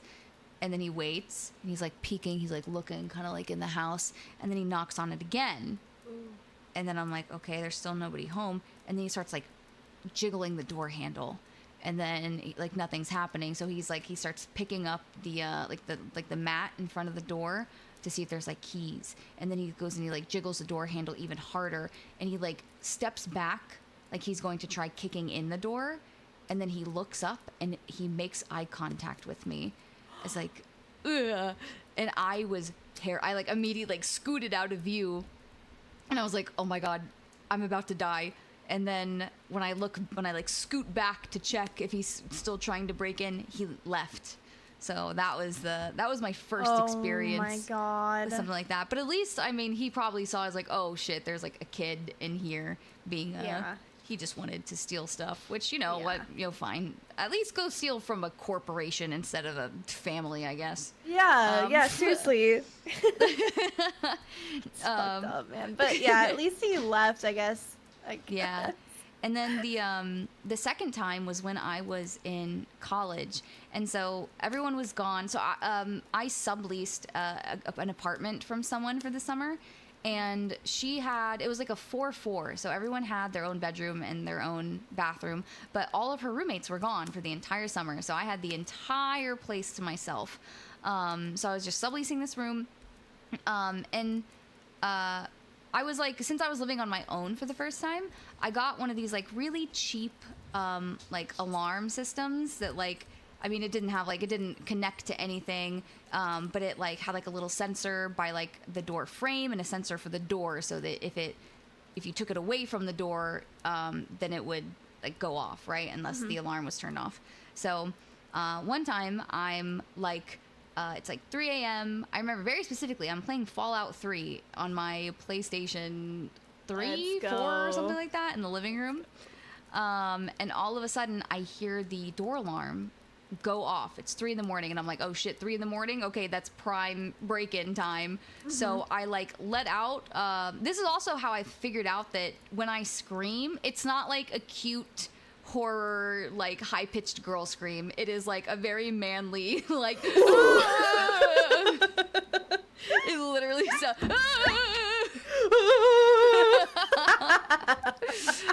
so I let out a good and then I turn over, and it turned out that the sensor just lost some glue and it fell off the door. So I was like, oh man. So I put it back up. I don't think anything of it until I'm in bed, like maybe like a week and a half later. And this was during the break during summer, like the 1 week break during summer. Right. And I'm sitting in the room, I'm watching YouTube or something on my laptop. And then I hear the door alarm go off again, and I'm like, oh man, again? And I go out into the living room, and the door is wide open. Ooh, somebody definitely kicked the door open because it was locked and was deterred by the alarm. So make sure you guys get alarms, everyone. Make sure you guys invest in them. They actually work to deter people. Dude, okay, I have one. It's a YouTube video I watched. But this family was sitting on the couch with their dog, right? And they're just watching TV. And I think one of them like fell asleep, or they both fell asleep on the couch or something. Yeah. And it's like a loft apartment, so, you know, kitchen on bottom, living room on bottom, then you go up the stairs, and it's like a little loft for the bed or whatever. And this guy breaks in, and he's just creep walking, like, you know, throughout the house. No, not even the dogs wake up, which is like also kind of terrifying. Yeah, and what are the dogs for then at that point? Yeah, exactly. Wait, do your job. You get free food and everything. The least you can do is just bark at him, all right? You don't even pay rent. You don't even pay rent, please. But yeah, he like goes up into the loft, steals like her purse or steals something in her purse, and then just walks out. And it's just like the fact that something like that can happen right behind you and like you wouldn't even know is terrifying to me. I agree. Oh man. Ugh. Because like, man, my dogs usually get spooked at some things, but also I've had very real encounters where my dog hasn't done shit. She's a pit bull. She's supposed to be scary. Why aren't you barking, girl? You're supposed to be scary. Do something. At least pretend. At least pretend to be a modicum of scary. Oh yeah. Speaking of scary dogs, this is gonna be. So it kind of goes into like the third break-in story that I had.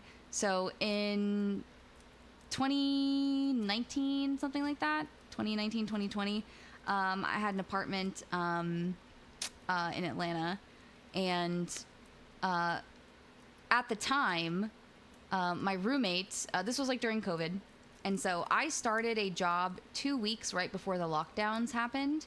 And it was a grant-funded position, so they couldn't fire me because the money had already been allocated. So luckily, I just got like a 3-month-long vacation while they were figuring everything out. But that means that during the day, I was basically home watching TV, doing whatever, while my roommate was off at work. And so at one point, we had an electrical outlet in the kitchen that would not. It just kept breaking over and over. So I called maintenance again, and they're like, "Okay, we'll be over at this time." I was like, "Okay, cool." And fun fact about Maya, Maya is my dog. She's a pit bull, but she's also the biggest scaredy cat that you will ever meet in your entire life. Aww. So she is afraid of dandelions. If you put a dandelion in her face, she will be terrified. She will boo-hoo. She will scoot away from you. She's scared of literally her own shadow. But another fun thing, she's so good. That's my baby. But another thing that she does is we call her the fun police because she doesn't like play fighting. She starts barking at people whenever they start like play fighting. And so my ex and my family and I, if you for example, if you go to like fake hit someone, she'll try and like mouth your arm and be like, don't do that. Don't hit them. Don't do that. And so whenever we would start getting into like fake arguments, we would point at the other person and we'd say, "Maya, get him." And then she'd start barking at that person. But like it was all in jest because she's a pit bull, so she has such a loud bark. And so but her tail's wagging the whole time. So she's like, you were like, "Yeah, get him." And she's like, but then her tail's wagging. Yeah. So it was just something, it was just like a little like command that she knew. It was like, "Get him." So we call maintenance, and this guy comes over that I've never met before. And so I'm home alone with Maya. And Maya's very well mannered. She like doesn't have any issues with strangers. She loves people. So he comes in. He hasn't even bothered like fixing the outlet yet, and he's like it starts off like kind of normal conversation. Oh, blah blah blah. Oh, this. Oh, COVID. Oh, job. And then he kind of like shifts a little bit, and he's like, "So you live here with your boyfriend?" And I didn't catch the hint of that at the time. I was like, "Oh no, it's just me and my roommate." And he's like, "Oh, where's your roommate?" And I was like, "Oh, she's just at work right now." And he's like, "Does she normally work around this time?" I started catching the hint, and I was like, "Oh, I mean, her schedule varies, you know, so sometimes not."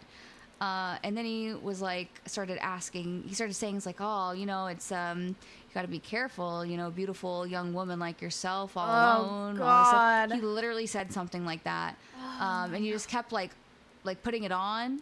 And then he kept like, I don't know, he just kept saying things that like made me more and more and more creeped out. And then eventually he turned to me and he said, he saw, because Maya was sitting next to me. Thank you for the head pat. Maya was sitting next to me on the couch, and he looks at me and he says, "I bet that big old dog wouldn't even do anything if anyone tried something." He's like, I bet she wouldn't even do anything if someone tried something. And so I had her on, she wasn't on a leash, but I I grabbed her. I was like, "Oh, well, it's actually, you know, funny. She actually knows this like little trick." And I like held her by the collar just in case, and I pointed at him and I said, "See, look, she does this thing." And I said, "Maya, get him." And if I wasn't holding her back, she would have ripped him apart. I have never seen her so ferocious, and her hackles were all the way raised up. She was snarling. She was biting. There was spit flying. She did not like him. She fucking knew. Because she wasn't acting like normal. Like, she was staying right by me the whole time. And normally she would at least go up and try and like sniff him and say hi. But this time she sat right by me, looking at him the whole time. And I thought she was just being well mannered. But apparently, the moment that I gave that signal, right, that's when I found out that my dog can and would protect me if I had not been holding on to her. She probably also knew you were scared. Like, she could probably feel like something's wrong. Yeah. So she was like, I mean, it was the first time I had ever seen her react like that. Like, never in my life has she ever even like snarled at someone. Never has she even like raised her lips at somebody, right? And then for her to react like that. And then that guy, man, when I tell you, he fixed that outlet and was out of my apartment in less than 5 minutes. Oh, thank God. Oh my God. Yeah, that was so that. But Who that's, says shit like that? You know what I am I- mean? Uh-oh. I'm so sorry The for what you're lag about is to. so great. I love this. Is your Oh my god, wait, I have a scuff model. Let's both be. I got a Ooh, scuffed. you got boobies. I got a scuffed big booby bunny model. Look at that. Okay, well I don't Look have at those anything like physics. that. Hold on. Yes. This is all I got. It's still loading for me. You're just a ghost on a stick right now. Oh, I love that model. I know who that artist is. I love her. Yeah, so good. I love this shit, man. It's So amazing. good. I'm gonna make you. I kind of fly everywhere though. It's fine. Listen, hey, you're a ghost. That's what you're supposed to do. I'll shake my titties at you. That's all I can really do. Oh, at this I got point. boobies. The bunny biddies. I'll shake my bunny biddies at you, baby. The bunny biddies. The bunny biddies. I love that. That's so great. But yeah, when so that same apartment that we lived in, which is also why I was curious about like when this happened.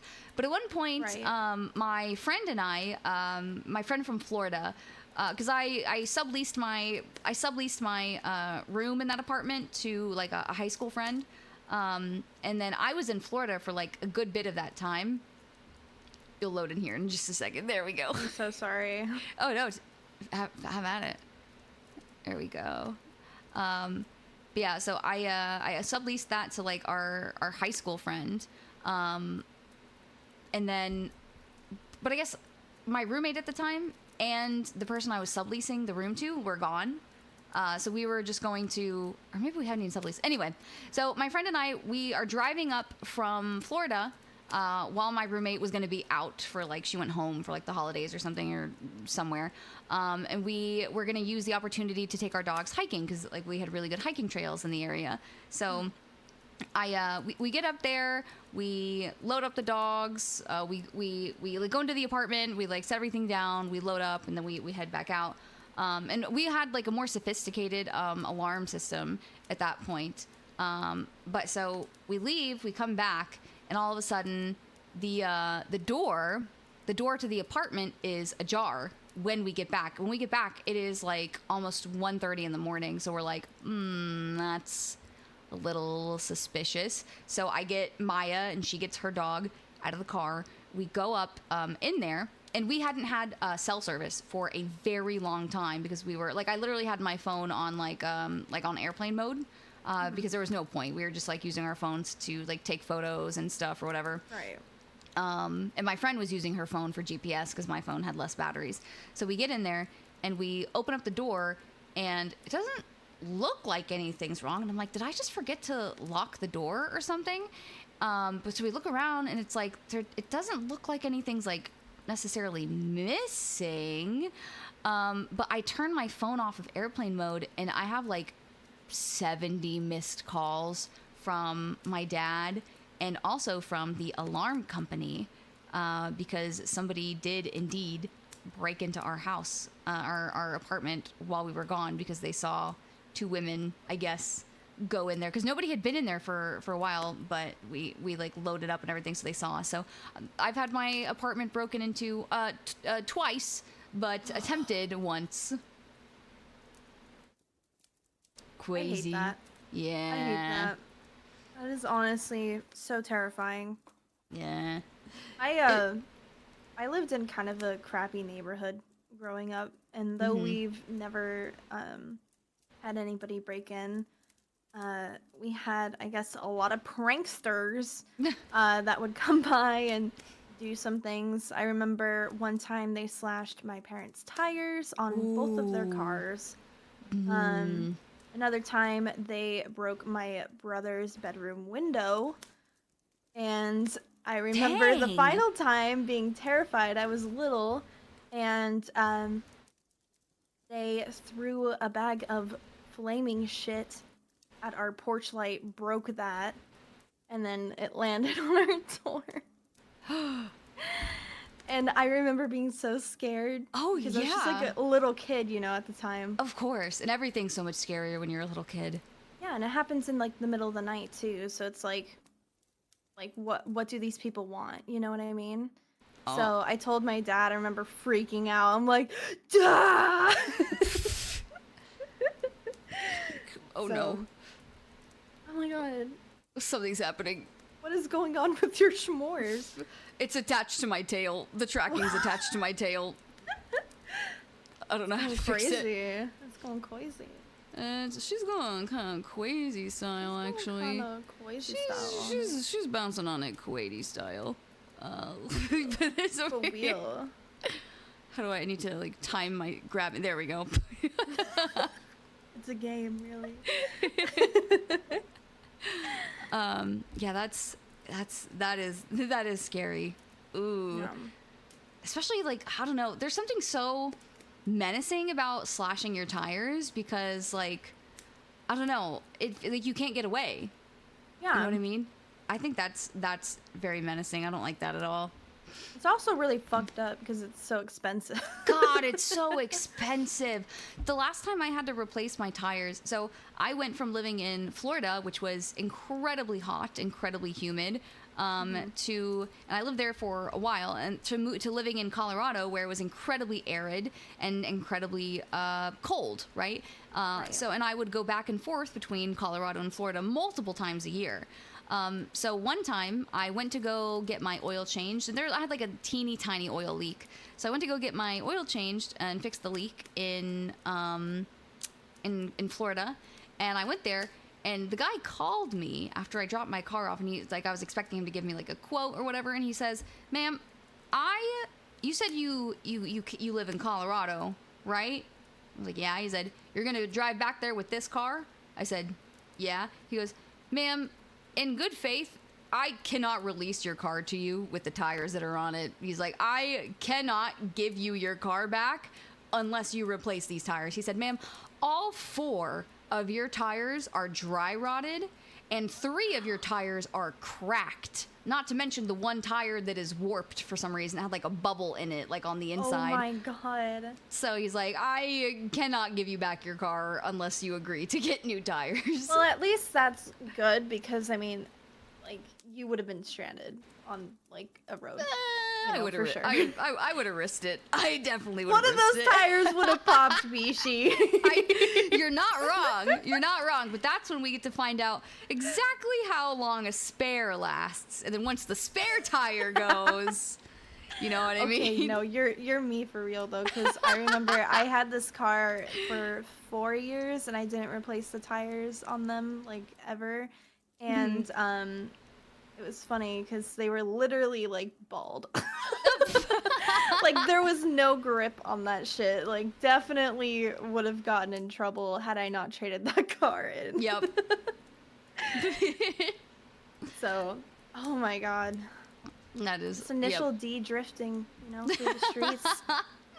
Yeah, my car is in a bad state. I'll say that. You know, from the hitting someone. Actually, no, I can't say. I'm not gonna say that on YouTube because this is documented. We all know what I'm referring to. I don't want to say that on YouTube. When I hit a cool move, I hit a hit the gritty, actually. I hit the gritty in the car. That's what I did. That's that. That's the end of that sentence. Anyway, how about we have? I did not run over someone, Krajan. Jeez. No, she widowy hit the gwidowy. I widowy hit the gwidowy. So I have speaking of cars, how do you feel about a story about being missed by a serial killer? What the fuck? What is your life? No, not What my is your story. life? Okay. Luckily, not my story. I was like, what is Luckily. your life, Nishi? What are you? What is this shit? I am Batman. I am the danger. I am Batman. So this is a story on Reddit where it's from I Am Just You, and the title of it is Missed Being Killed by a Serial Killer. So Back in about 2000 or 2001, I was driving by myself from visiting my mom in Colorado back to Arizona. I was in a station wagon and had a desk my mom had given me that was my grandfather's. I've always been scared driving at night that there is someone in my back seat that is going to get me. Pause. Yes. Okay, foreshadowing. Every single time that I get into my car, I look into my back window to make sure there is nobody in the back seat of my car. I don't know why. I've just always done this. This is a big fear of mine, especially at night. Anxiety unlocked. Thanks, Rishi. I'm so terribly sorry, princess. Daddy will protect you from the backseat monsters. Don't worry. Thank you, Daddy. Thank you. So this might be because of too many scary movies, or just because my mom's paranoia rubbed off on me. I was in the army and drove back and forth a lot to visit her. She would get mad at me for sleeping at rest stops or gas stations and tell me someone was going to kidnap me and kill me, but I just didn't want to be bothered with the hassle and expense of a motel most of the time. I digress. So I'm driving an empty stretch of highway late at night with no other cars around. This red truck comes up behind me, flashing his lights and honking his horn at me. I was thinking to myself that there was something wrong with my car, or maybe there was something wrong with the desk in the hatchback, because why else would he be so insistent on me pulling over? So I pull over. I was in my mid-20s and still a bit naive, and get out of my car. As I'm getting out of my car, he's directly behind me and still flashing his lights and honking his horn. I got to about the middle of the car. I planned on going to the back to see what could have been wrong with my car. When it hit me, why is he still honking at me when I'm out of my car? That's odd. Then he gets out of his truck. That's when I knew something just wasn't right. I jumped back in my car and sped off. The next exit was 45 miles or so away. He followed me the entire time. I take the first exit and go to a crowded grocery store with a laundromat next to it. There was an ambulance parked at the laundromat with its lights flashing, and I was next to it. I figured if there was an ambulance, then eventually a police officer should come. The man stayed in his truck in the grocery store parking lot, watching me the entire time. I was terrified. I did not want to get out of my car and felt like an idiot if I would have had to tell someone what happened. I waited about an hour and he finally left. After he left, I waited a little longer before continuing my drive back to Arizona. I was paranoid and watchful for any red trucks the entire time. Fast forward about 5 or 6 years, I'm watching Unsolved Mysteries or some similar type crime show with my hubby at the time. He knew what happened as we were dating when it happened. And what story pops up? One about a man on that exact stretch of highway with that exact red truck using those exact tactics during that same exact time frame to get women to pull over, and he would murder them. I'm really glad my gut told me something was wrong and to get back into my car and drive. Fuck. That so much, dude. I only read the first half of this story. What I thought was going to happen was that the red truck would have still been flashing his lights at her because somebody was in the back seat of her car and they were trying to warn her, or like, which also doesn't make a lot of sense because people have passengers now that I'm thinking about it out loud. Yeah. But even still, there's like, ooh. Oh my god, I would not get out of the car for anyone. There's That's I'm pretty sure crazy. there are people who have bought like old, what are they called, like Crown Vic cars or something like that, like the old police style cars. Yeah. And they would like paint them up, or you can actually just buy old police cars actually. They're like decommissioned, like they don't have like the working lights and sirens and stuff, but they still whatever. So there are people that like will buy old police cars and buy like fake officers' uniforms, and that have been used to like rob or grape or murder like people on the highway by using those tactics. That's so fucked up. Yeah, I think one of my biggest fears when it comes to like driving specifically is when it comes to, and I don't know if you've seen videos of this before, where people will intentionally block the road, like especially in like rural areas. Yes. They'll block the road because they're expecting you to like stop or get out of the car to move it or like do something like that.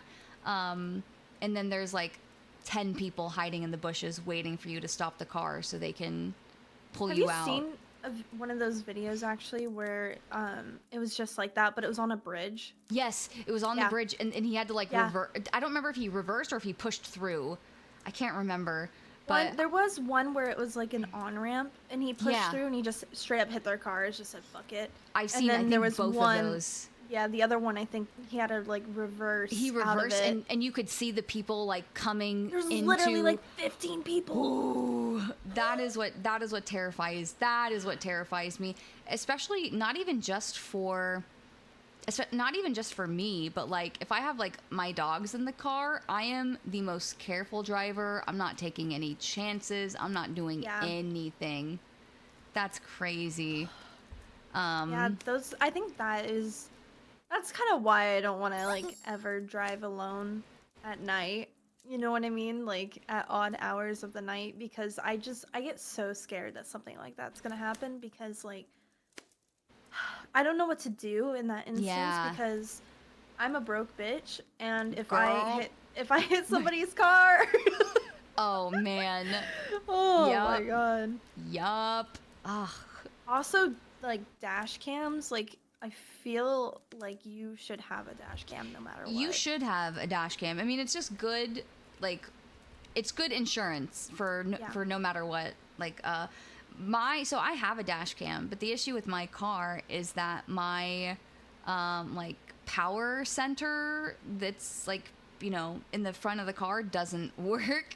So I can only charge one thing at a time. And if I'm on, like, a long car drive, it's normally going to be my phone. Yeah, for sure.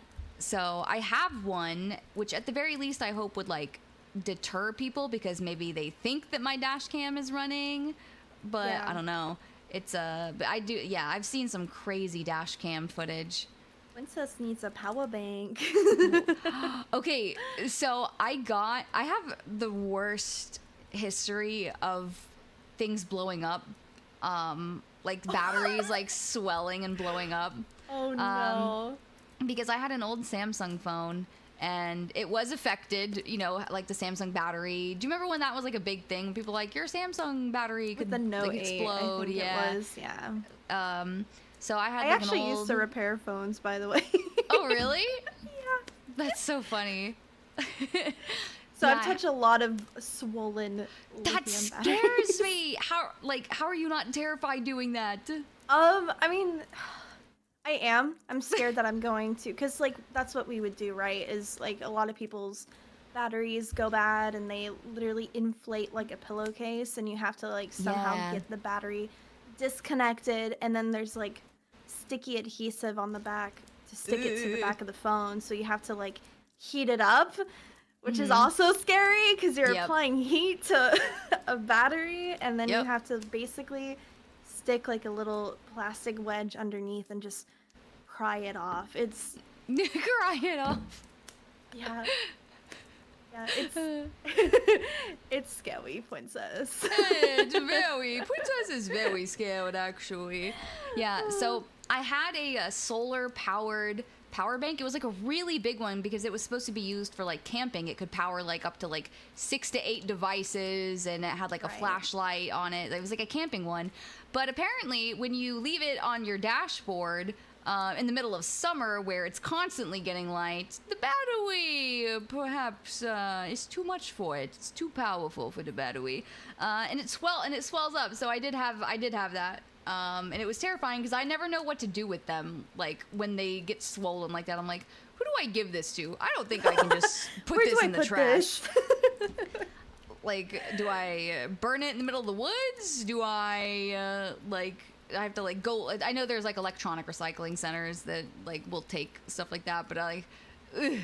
But like where? Yeah, but like where though? And also, like I'm terrified to put it in my car. What if it blows up while I'm driving? Yeah. But yeah, I've had my Samsung phone and that thing both blow up. Yeah, like it's scary. Batteries are definitely scary.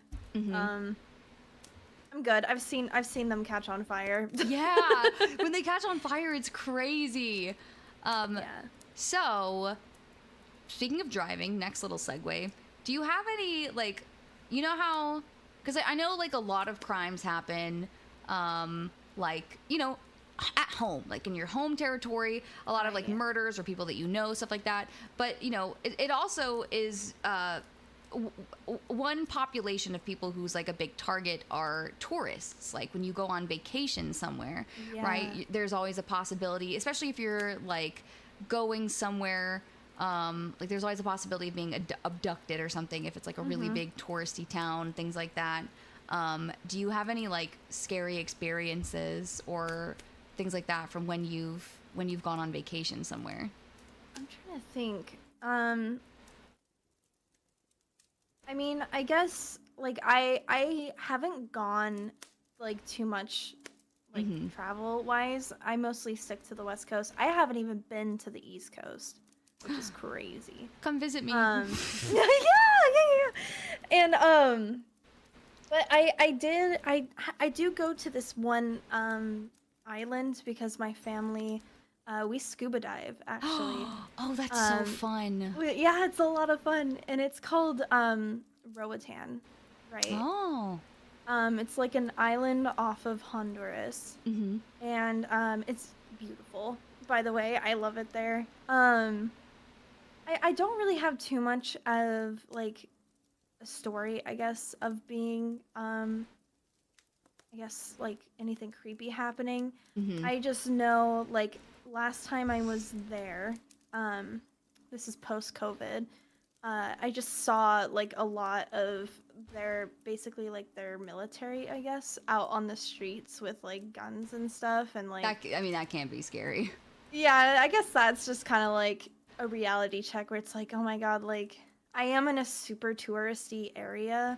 Yeah. But like just seeing that like on the street, just them hanging out there, it's just kind of like I'm a little uncomfortable. Yeah. I'm just, you know what I mean? Yeah, I'm not the biggest fan of just guns in general, so like I'm always just like a little bit uncomfortable. That would definitely make me a little bit uncomfortable to see. But I'm trying to remember if I have any personal stories from like going on vacation, because I know like man, I've heard of like a lot of like kidnapping attempts or like certain types of trafficking ring attempts from like airports and stuff, but I also have a story from like a hotel. I think I might have a hotel story, but I can't really remember it because like you never know with like hotels. I don't know. Yeah. Like, because just like how like there are Airbnbs where the owners will put like cameras and stuff in there. My worst. Okay, I've said my worst fear like 10 times this stream, but one of my worst fears for sure, like a camera being hidden in an Airbnb. Like yes, because it's so prevalent. It's so prevalent, and like I was watching. And it's so easy now too. They make them so small, but like so high def and like so indistinguishable. Like if it's like the what is it, like the smoke alarm? Like you could put it. You could like I'm a dumb bitch. How would I ever know? They're like, oh, here's an analog alarm. The alarm clock. Here's an analog alarm clock. Okay, cool. That's old. I don't know how to use it. I'm not gonna touch it. Like you know what I mean? Like yeah, it's crazy. So this is a story. The title of this story, it's from a user named tbug411, and the title is Florida Woman, obviously, Florida Woman, okay. Florida woman crawled out of my hotel mirror to rob me. Okay, hold on. What is that movie? Sorry, I'm eating rice on the side. No, you're good. What is that movie that was based on a true story where there were tunnels, like, behind people's mirrors? Oh, yeah. No, I know what I'm talking about? Yes. I could not tell you for the life of me, but I know exactly what you're talking about. It was based on a true story where literally, like, somebody came out of the mirror and murdered somebody. Sorry, am I allowed to say that? Did the Yeah. did the evil The the evil pokey? The evil hokey pokey. They did not turn themselves around. They did. And yeah, like they didn't find her body because like it was well, they found her body, sorry, but they didn't know it happened for like weeks, and her body was just Man, there. that's like, oh, that's terrifying. Man. Yeah. Check I your know, mirrors, people. Yeah, check your mirrors. Especially if you're in a hotel or something too, because this story creeps me out, and it's like it's almost exactly like what you were talking about. So this says, it's a little bit of a longer one. It says, this past Monday, my coworkers and I returned to our hotel from a day of work out in the field.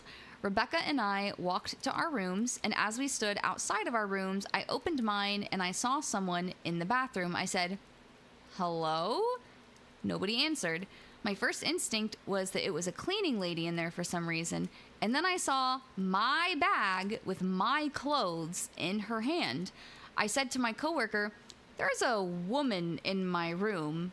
And then I asked the woman, "Hey, what are you doing with my stuff?" It gets a little fuzzy here because I can't remember everything I said and what she said, but she kept mumbling about how her key still worked, and that's how she got into the room. I was in shock, and she was obviously very flustered, having been caught mid-robbery. She dropped my bags and fumbled around with her purse and a white plastic bag. By this time, my coworker was behind me watching all the insanity unfold. This woman was scrambling and walking towards the door, and I said, "What's in the bag?" thinking it was probably my stuff. And so she said, No, it's just my things. It's just my things. I'll show you." And so she did. I looked, and I didn't see anything of mine, and so since I'm obviously in shock at this time, I let her leave. I went into my room, and it's been ransacked. I did a quick look around to see if anything had been taken. All of my electronics were still there. And then I went into the bathroom and I saw my underwear, my bikini, and my clothes shoved into my own bags randomly. Even my passport was shoved in there. And then I looked on the counter and I saw that she had got into my medication. I'm not sure what was going through my head at the moment other than I wanted it back, so I ran out the door to go find her. I ran to the laundry room downstairs and out to the sides of the hotel, and I didn't see her. I realized I was never going to find her, so my coworker and I went down to the lobby to tell them what happened, and we called the police. When we went back up to my room to wait, and I noticed that there is a metal bat on my bed, a little larger than one of those novelty wooden bats you can get at a baseball game, but there's also a flashlight on the end. She must have left it behind in her hurry. She also left behind a necklace that must have fallen out of her bag when she was scrambling with mine. I was mostly freaking out at this point because I thought that she'd gotten away with my medication that I need. The police got there and they took our statements and looked around the room as well. One thing that I noticed was that there were bits of drywall in the sink, and I pointed that out to the cops, but none of us really knew where it came from. We started looking at the door and the windows to see if she pried her way in somehow, but there was nothing. So we just kind of went with the idea that she had a spare key or something, even though the hotel front desk was adamant that there's no way that could be. The officer that came brought 2 more officers as backup because they thought the woman might still be in the vicinity. But after our statements were taken, there was nothing else so they could really do, so they left. I sat down to finally make some calls to tell people, and as I'm on the phone, I'm thinking about the drywall in the sink, and it still didn't make sense to me. So I'm on the phone and looking at the drywall and the mirror on the wall right above it, and then it hits me. I got my coworker and asked her to help me pull at this mirror on the wall, and we took the mirror down, and there's a hole just big enough for a person to squeeze through. I asked Brian and Rebecca if I should call the cops again to let them know that I found this, and my boss said there's still 2 cop cars in the parking lot. So I went down to tell them, and the female cop kind of rolled her eyes, but the young guy said, "I'll come check it out." They both came back, looked in the hole, and found a pillow, blankets, cigarettes, clothes, and toothbrushes. This woman had been living in the wall behind my mirror for God knows how long. She had access to me and my room at all times. One of the officers called the original officer to come back to take pictures of this. She explained to him what was going on, and all I hear over the radio is, no fucking way. He comes back, takes the pictures, and is just as mind blown as the rest of us. Obviously, we packed up and left immediately, but what's even crazier is she's probably been there a long time. The last time we stayed at this hotel, I would randomly smell cigarette smoke, and I assumed someone was smoking in their bathroom and it was traveling through the vents, but nope. It turns out it was probably just someone smoking on the other side of my mirror. She had access to other rooms, too, because the holes in the wall were from a renovation and the hotel hadn't properly patched up, and they just covered them up with mirrors. So she would have been hanging out in people's rooms while they were gone all throughout the hotel. They also posted a picture of the hole that I can send you. I want to see. Show me the hole. I shall send you the hole. Big fan of holes. Oh yeah, I love a good hole. Let's see. Okay, this is what it looks like. This is also, I wish that there was a way to control V directly into OBS if it's an image. I will show chat, I will show you my hole, okay? Sorry, Calm wait, down. I'll hold my reaction. Give me a sec. Let's see. Image, hole in wall. And then I gotta go to my screenshots. My screenshots and my VTube Studio stuff save in the exact folder, so it's really awkward. This is the hole, everyone. You can see it. The hole behind the mirror that she could squeeze through. Oh my god, the hole is just so creepy, dude. Yeah, it's like, it's also like, you would have really had to...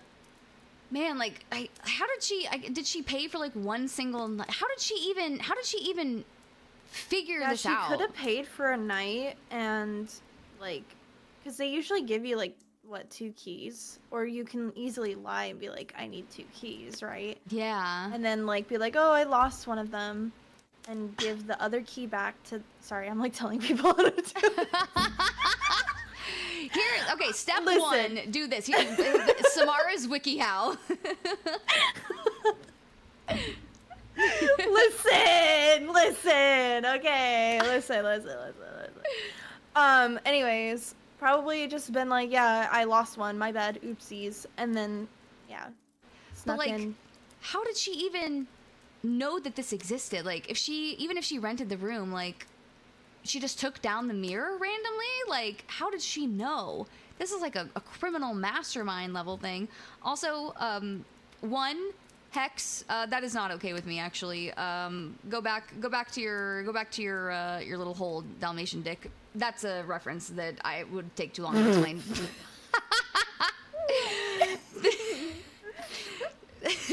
I mean, I guess I could explain that reference if I really wanted. I still need to figure out this roach situation here. Oh yeah. Hey, Cobalt, are you in chat? Is it Issa that hates it? Or I think it's Issa that hates it, maybe a little bit more. How would you guys feel about me telling the story of Ogtha as a scary story? Also, Pyko said, do you know the Junji Ito comic about the hole? This is my hole. God, it was made for me. Yeah. It was, Yes. This is my hole. It was made for me. Maybe she knew. Maybe that was her hole. That was her hole. It was made for her. It was made for her, so that's how she knew about it. Yeah. I can't stop looking at it too because, like, honestly, like the amount of space in between the walls, like, it just makes so much sense. Like, you can just stand up in there. Yeah, and like, I'm curious how they're connected. Like, she was just moving through the walls like a fucking raccoon. Like a little squirrel. I also kind of feel like she could have made the hole herself. I know they said something about... Yeah, possibly. But like, what does this have to do with renovation? If anything, maybe they left it there to have easy access to like the pipes. Yeah, they said that like it was from renovating the hotel, like all the holes in the connections between them. Like they didn't finish. Like they rearranged like the overall structure of like the floors or something. Basically, So like they did like new drywall, new everything. So like maybe like the layout was slightly different after they did renovations. I think finding things like that is just absolutely terrifying. Like, I don't know, but like I love interesting. It's so interesting. I love urban exploration. Like, yes. That is like, those are my favorite, like, just like turn on in the background kind of videos where people go into like abandoned places and like explore. Hopefully safely. Hopefully safely. Hopefully. But also hopefully not, because sometimes they're interesting. Yep. But like I've seen so many instances of like exploring places, and like the scariest thing is running into somebody else. Right? Yeah. Another human being. Because like what are the odds? That's ooh. And like so many people will like camp out in them too, obviously. You know, a lot of homeless people will like take up abandoned places and oh yeah, of course. There. I've also heard of people like making homes in like storage units, like air conditioned like storage units and stuff too. And then I remember there was a I have a lot of my stuff in a storage unit, and the guy there was like I was like looking on Reddit to see like, okay, which storage unit would be like the best for me, like the safest relatively for me, even though like you can't guarantee your safety in a storage unit, right? Your stuff's safety. But there was like a case where somebody bought a key to a storage unit and they broke down the walls in between all of the storage units and like stole everything. But like also if they really wanted to, like, who's to say that they couldn't just live there? Who's to say that they couldn't like spend the entire day there and then maybe at night they go to like a Planet Fitness or something, get a shower in, come back, especially if it's one of those like 24/7 like right storage unit kind of things. Yeah. Or storage unit. But that like meeting somebody else out there while you're exploring an abandoned place, like that's ooh. Yeah. It's absolutely terrifying. I have so many videos of that. I'm gonna like send to you later. Yes, please. Yes, please. I find all that stuff to be. We'll have an urban exploration stream. Yeah. I'm very curious, like, how many of the liminal space, like the backrooms type, like games have you played? And does it give you that like same eerie feeling? I've played almost all of them. But I'm always down to play more, obviously, anytime. But as far as like the scary factor, I think it just depends on the level, because some of them are like really good and some of them are just kind of like meh. You know what I mean? Yeah. I guess as far as like the scariest one, here I can send you one.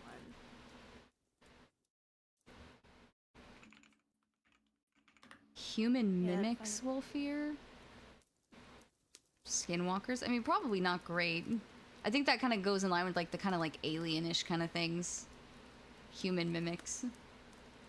Have you played any of the Backrooms games actually before? I haven't played them myself, but I've seen a lot of my friends play them, and obviously I've seen like a lot of the big YouTubers. Like I watched Jacksepticeye and his girlfriend play them. Man, which one is the scariest to me? I'm like trying to think, because I just enjoy the game so much that like yeah, they all kind of just like make me a little bit uncomfortable. Like I would say probably the sewers. This is kind of what it looks like. I think this makes me the most uncomfortable. Because it's like underground, you know what I mean? There's like...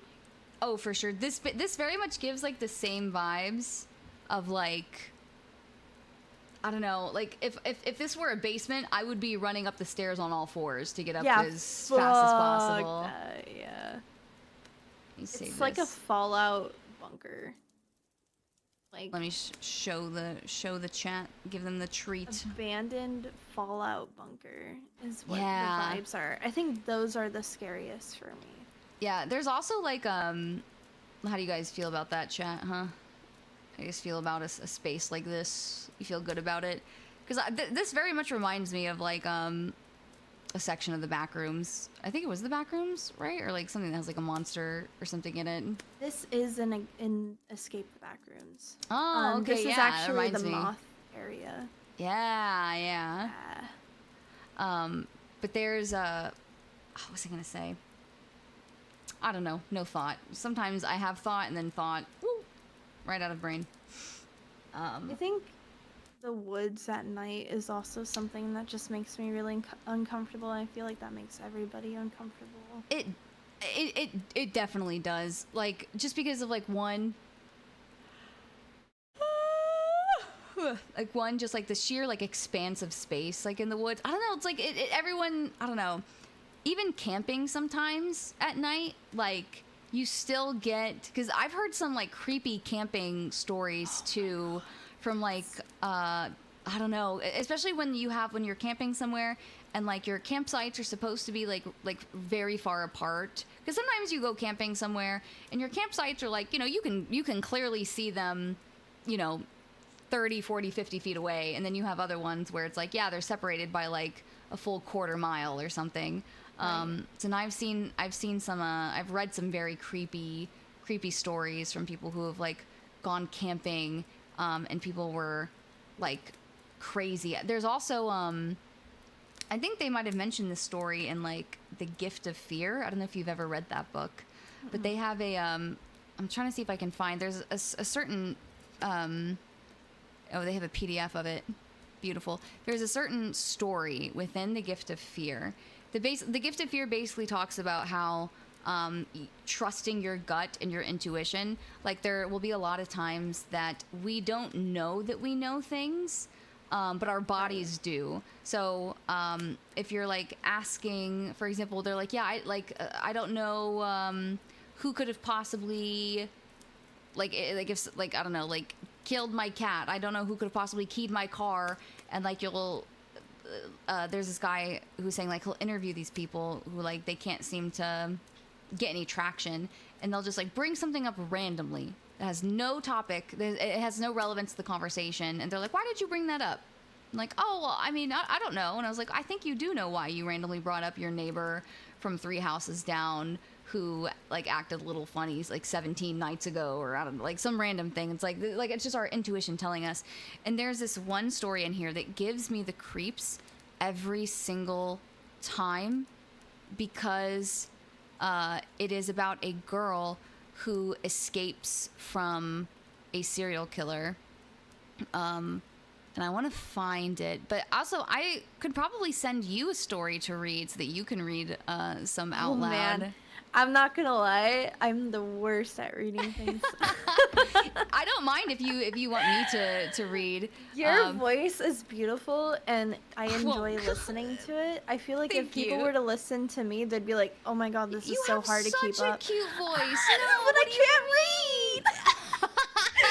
read. Listen. Nini will tell you. Nini's here. But I can't read. Uno would tell you. I literally cannot read. What if I give you the 2-sentence horror stories? Have you been on that subreddit before? No, Okay, I'll show you let me go to Reddit. 2-sentence horror. Some of them are like dumb. So, I mean, because like how much horror can you really pack into 2 sentences, right?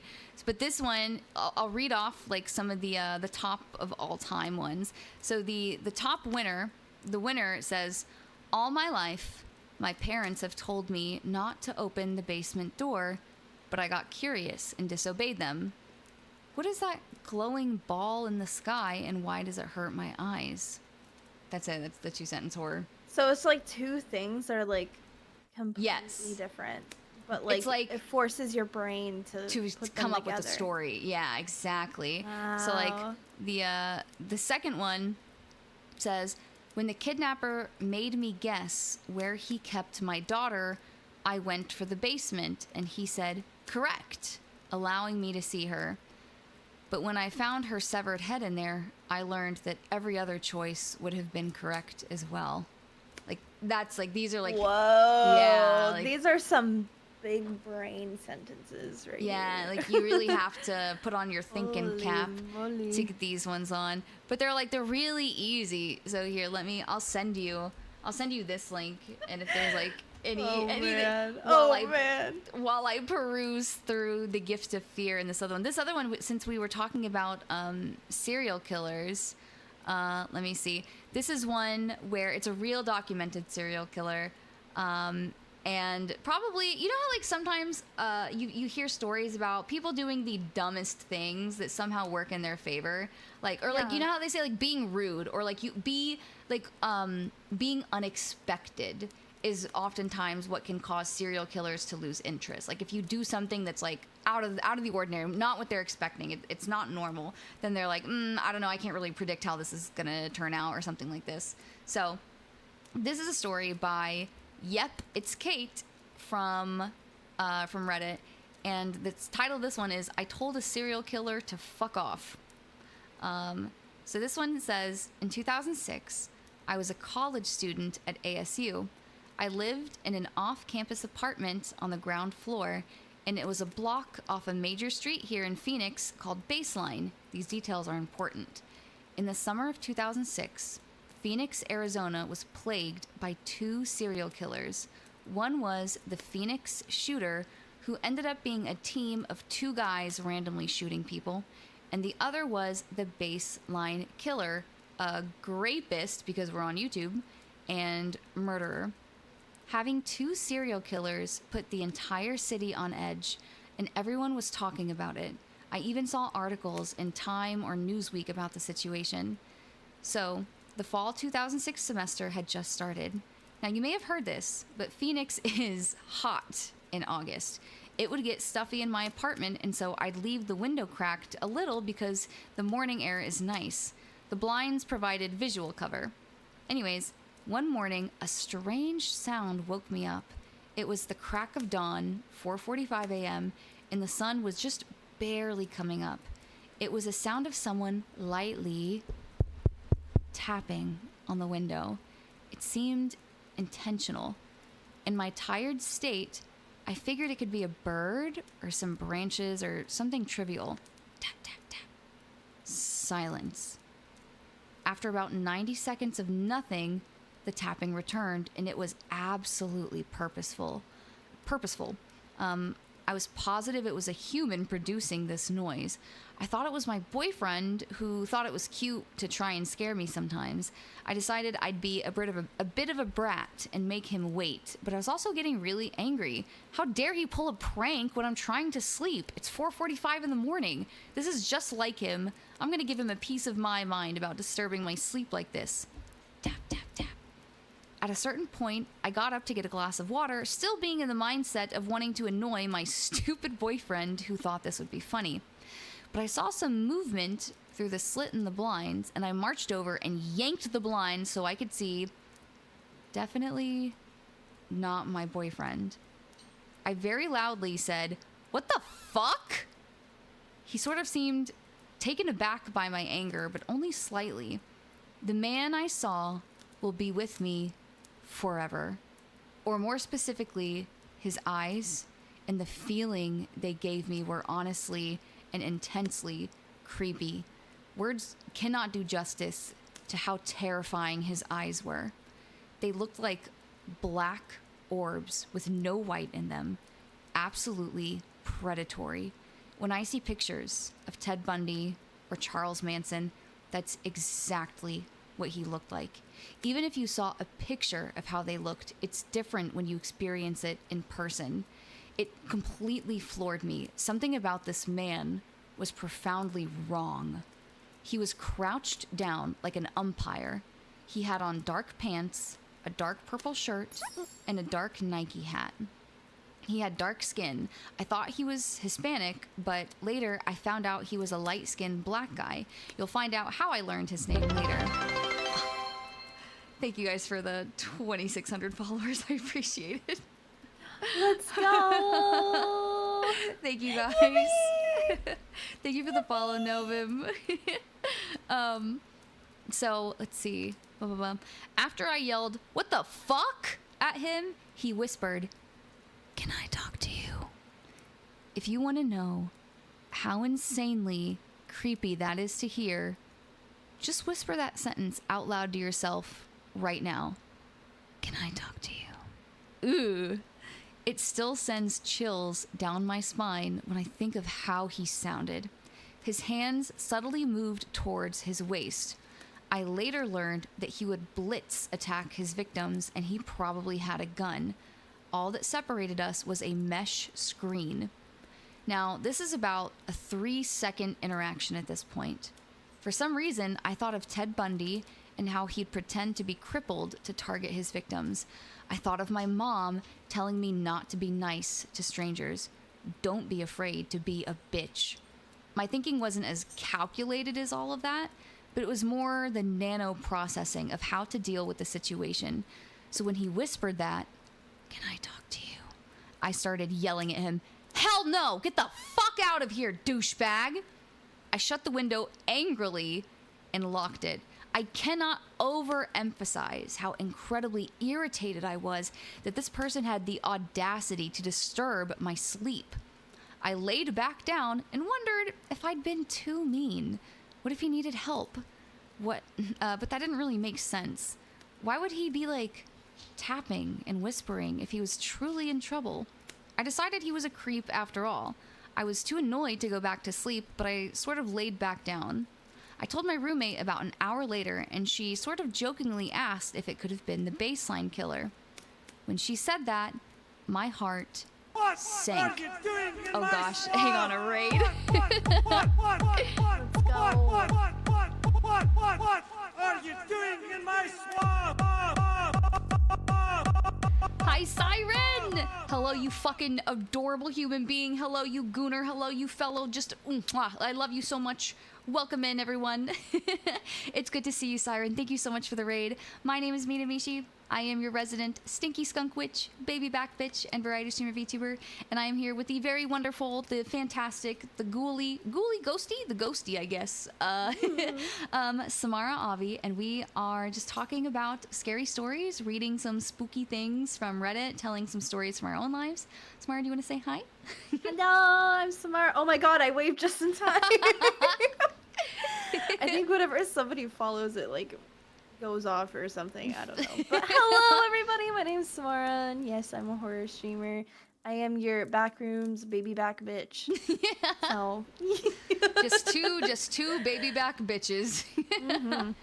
But thank you so much, Siren, for the raid. I hope you had a wonderful stream. If you need to raid and run, please feel free to do so. Otherwise, we are currently talking about a woman who evaded the baseline killer when she was in college. Thank you so much. I appreciate you. Also, guys, please go check out Siren. She's adorable. I love her, and she's just an incredible content creator. She's very fun. Okay, so let's see. When she said that, my heart sank. His face looked exactly like it did in the police sketches that were on billboards everywhere. The only problem is that those billboards showed him with dreads, and the man at my window had no dreads. Apparently, he was some sort of disguise artist who would wear wigs. Updating the police sketch would have been a nice move, but they didn't. I called the Phoenix police, and the detective I talked to agreed that it sounded like his MO. The suspect would say something to throw off his target, and then he'd blitz attack. Also, am I dumb? I don't know what a blitz attack is. I'm gonna Google that really quickly. Speed attack, like a really fast, like attack really fast. What is a blitz? A sudden okay, that's during war. A sudden overwhelming military attack, but that's the only blitz attack I know. I'm assuming it just means like sudden and overwhelming, like they rush you, yeah, right? Like a bam, you know. Also, bam. Hi feet VT, I see you in there. How are you doing, stinky rat boy? Feet? Yeah, FHEAT, because when he does the Wordle, he comes up with brand new words that Merriam-Webster could never have this ingenuity.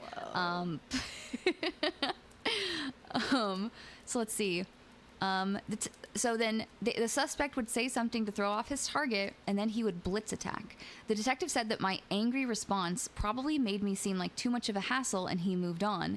The only problem was that I thought the guy looked Hispanic, and the detective said many witnesses described him as black. I thought they might want to come out and try for samples or surveillance video or something, but I didn't hear back from the detective. My parents freaked out.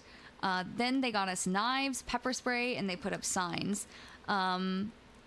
We learned another tenant had complained the exact same morning. I never learned the details, but this idiot was apparently going around the entire complex trying to find a target. The stupid apartment wouldn't let us out of our lease, so we moved to a second floor apartment right above our old unit. Side note, the neighbors who moved into our old unit were horrible. Anyways, on September 4th, 2006, they arrested Mark Godot. I think the detective didn't call me back because they were days away from arresting Godot. When I saw his mugshot, I was sick, but also relieved. He was, without a shadow of the doubt, the guy outside my window. To me, he looked like he could be Hispanic, and you can judge it for yourselves if you Google it. He's currently on death row in Arizona right now. His wife tried to mount some campaign to show that the police were framing him or something. On a personal level, it would certainly make for an interesting coincidence if this poor innocent man who they framed was also whispering like a creep and tapping my window. I can't think of anything more scary than a serial killer tapping on your window. This actually happened to me, and if it happens to you, you scare them right back. Don't be afraid to be downright rude to somebody who's injecting themselves into your space. It could save your life if you're not afraid to throw your weight around and tell someone off. Trust yourself. You can still be a kind and generous person and still tell someone to fuck off. So that's, oof, that is instinct, being Also, a bitch. Window, what the fuck? It's like, it's hard because like as somebody who lived in Florida where it like 100% got like super hot, you know, I relate to that a good bit because sometimes like you need to let it out, especially if it's like the cool mornings and stuff where you're like, you don't want to spend $1 billion on AC. So you're like, oh wow, look, it's actually 62 degrees in the morning. Let's open up the window. That must feel nice. Like you open up the windows at night, right, to save on AC, or just because it's cold. So like, but like a first floor apartment, yeah, that's difficult. That's difficult there. Yeah. I'm so thankful that I've never lived on the first floor. I think that is something that I've avoided like the plague for me, if I could. Mm-hmm. Because I am just too terrified of things like that happening. And they always say like first floor apartments are like scary. I mean, they're easier targets. It's a lot easier to break in. Like I have seen, there's a video, I want to see if I can find it, you might have seen it. It was pretty viral about a man who broke in to somebody's second story apartment. He like broke in from her balcony while she was in the middle of recording a TikTok. Let's see. Man breaks into apartment, balcony, woman recording. She was like recording like a dance TikTok. Yeah, here it is. So I'm going to send this to you, and then I'm also going to show it to chat. All right, let's see. Oh my god. Nope, not that one. Nope, not that one. I'll get it eventually. Hang on. Let's see. Where would I have put it? Where would I have put it? What's this? Is it here? Cool. Okay. So I'm gonna scoot us a little bit just so they can see it a little bit better. All right. So this is a video of a woman who was recording a TikTok, and somebody broke into her apartment. Likes to dance. She often records her moves on her cell phone, but she never thought that one of those recordings Everett says she dances every night in her second floor apartment to relax. But one Sunday night, she says something awful happened. Her cell phone captured the incident. I had seen him before, and it took me about 3 seconds to put it all together that this is the man that's out in this truck that watches me from my balcony, that's made advances at me. And in that moment, I just knew that it wasn't going to be good. Hannah says the man climbed up to her second floor balcony and came in. Right through an as open door. somebody like She moved freeze quickly out framed of her it. apartment and Somebody yelled for the somebody like freeze framed it. Like as she's like picking up the phone or something. There's like a very brief second where you could see him like coming into her apartment through the balcony. door. And so moved she quickly out of her goes apartment and over. yelled for the man to leave. You can see There him he is. here as he backs out of that door. Sorry, your Arrested in stream's a little connection with delayed. the I'm trying to watch at the 36-year-old same Angel time. Oh, you're good. Voices right Oh, as he- fuck that, dude. Fuck. Yeah, just him standing there in the doorway to your own balcony no, apartment. no. That's so scary, man. Because, like, you're on the second floor. You would think that you're safe. But, like, the reality you're is not. you are never safe. And, like, it's an unfortunate reality that we live in where, like, as a woman, you are much more likely to be a target of somebody, right? Of, like, stalking, Absolutely. of, like, murder, of, like, violence, you know, of, like, that kind of thing. So, of stalking especially. So, like, this kind of stuff, like, man, like, and you would think on the second floor, you're like, man, you have it so, you're like, you're fine, you know, like, somebody might break in through the front door, but, like, you would never think that you have to keep your balcony locked for this reason. Yeah, But, right. man, so this is terrifying to me. That Ooh. is so sickening. That is Luckily- so gross. Yeah, luckily they did catch him, which is the I just- important thing. I just hate how people just are so messed up that they just think that's like a good idea. Agreed. Agreed. You know what I mean? Like, And I did actually manage to find the so the Gift of Fear is actually available online for free. I think for free, asterisk, if I'm telling you to commit a crime and it's not actually free, don't read it. But the Gift of Fear is an incredibly great book, like I said, about trusting your gut. And I want to read this this little excerpt from it because it is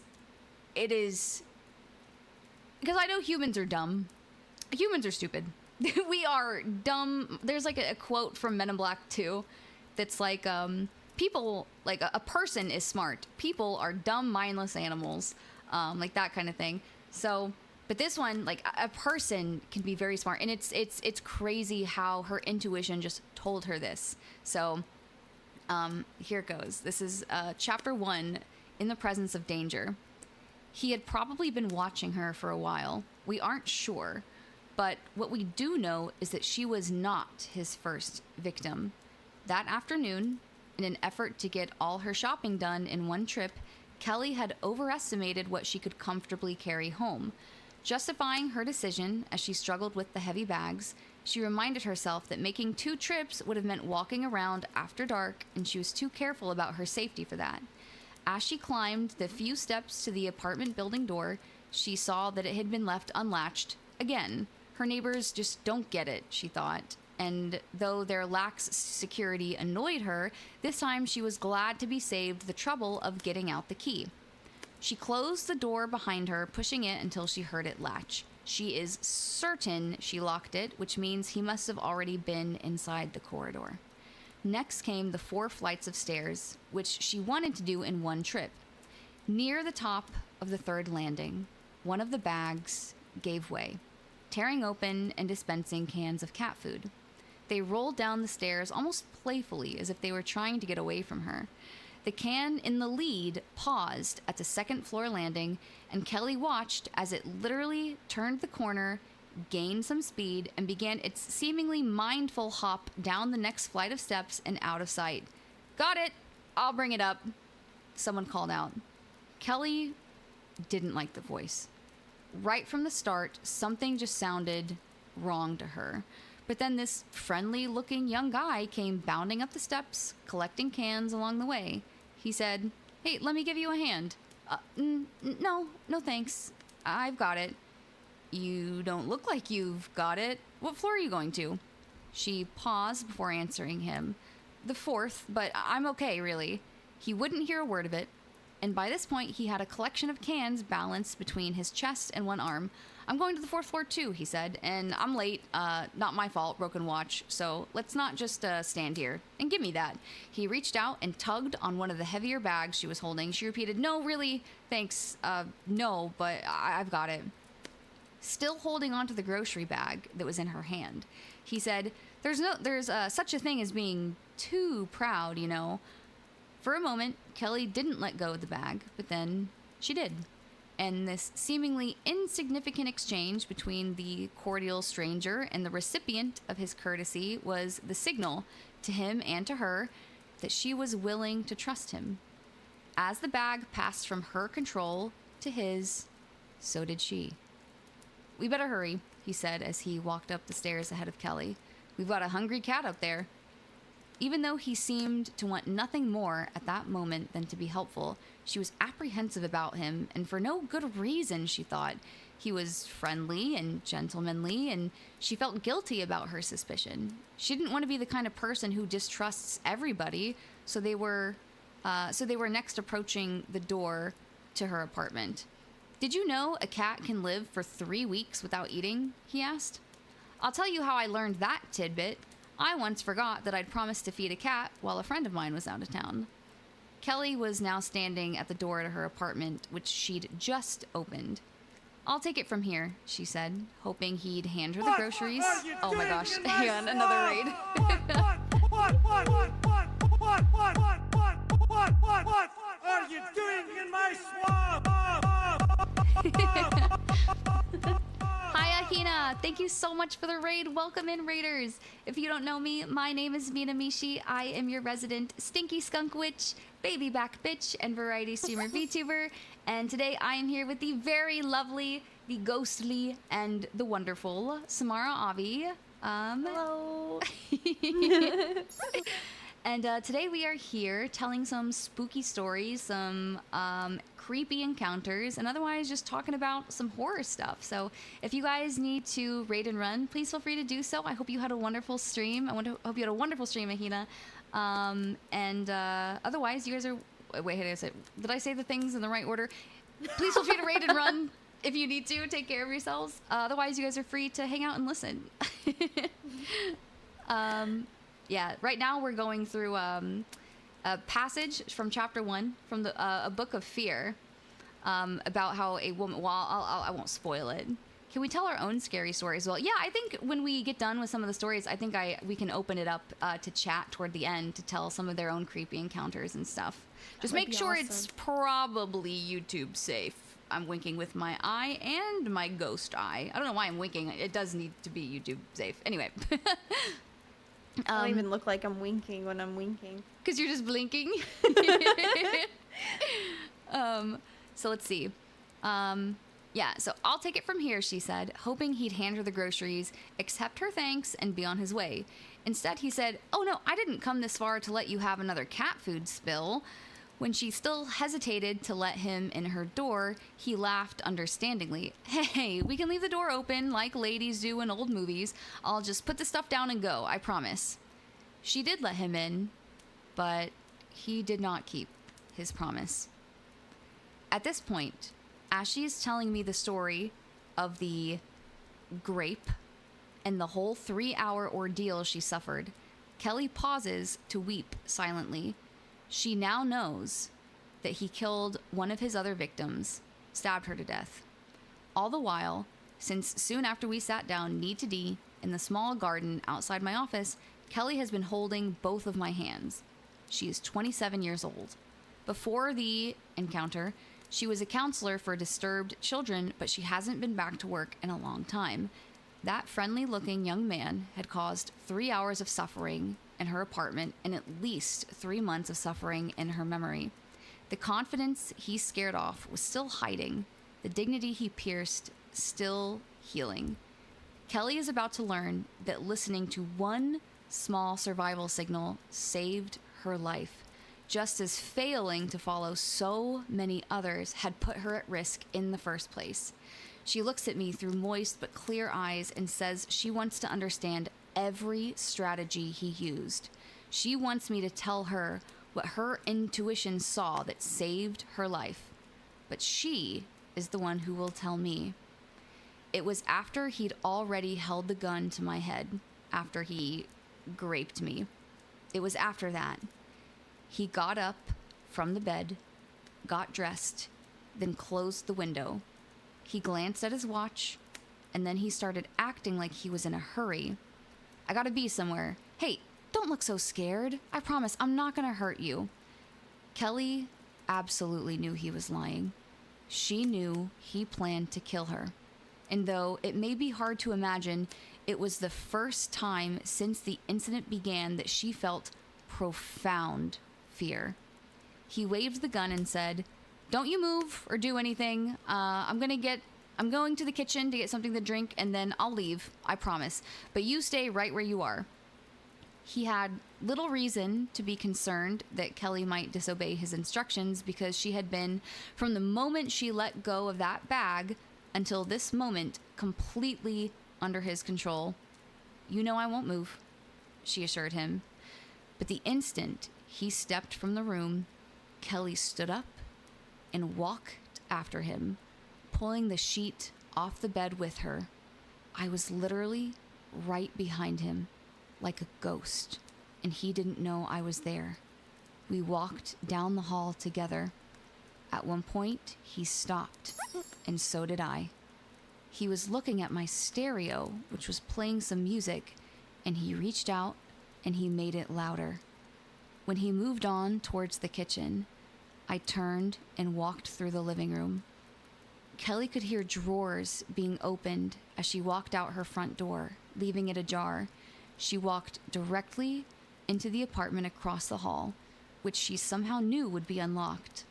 Holding a finger up to signal to her neighbors to be quiet, she locked the door behind her.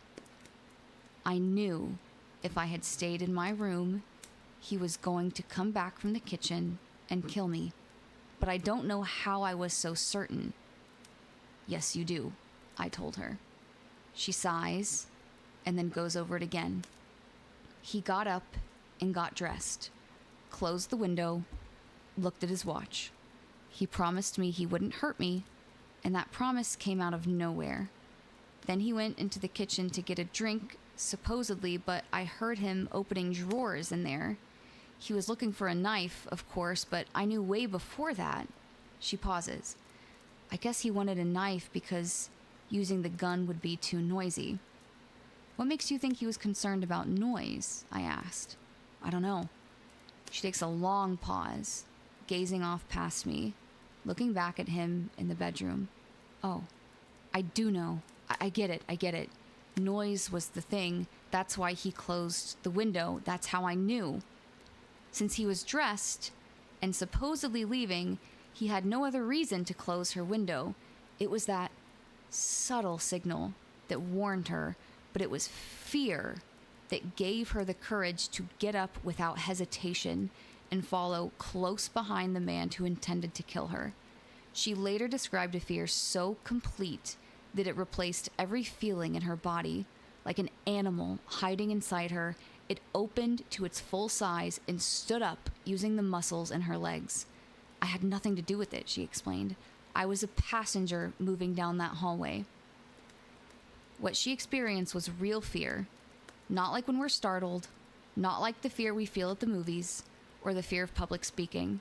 This fear is the powerful ally that says, do what I tell you to do. Sometimes it tells a person to play dead, or to stop breathing, or to run, or scream, or fight. But to Kelly, it said, just be quiet and don't doubt me, and I'll get you out of here. That's it. That's the end of that story. Whoa, that Isn't was that crazy? That's damn. That is. I think they name the killer later in the chapter, but like the entire book is filled with like stories like that of like near misses, of like things that, oh man, that was crazy. creepy. That's like Because everyone's like biggest fear, I think when we think of like serial killers, is like that initial interaction, right? Like they break into your house, they Right. do all that, but like that is having that intuition of knowing that is wild.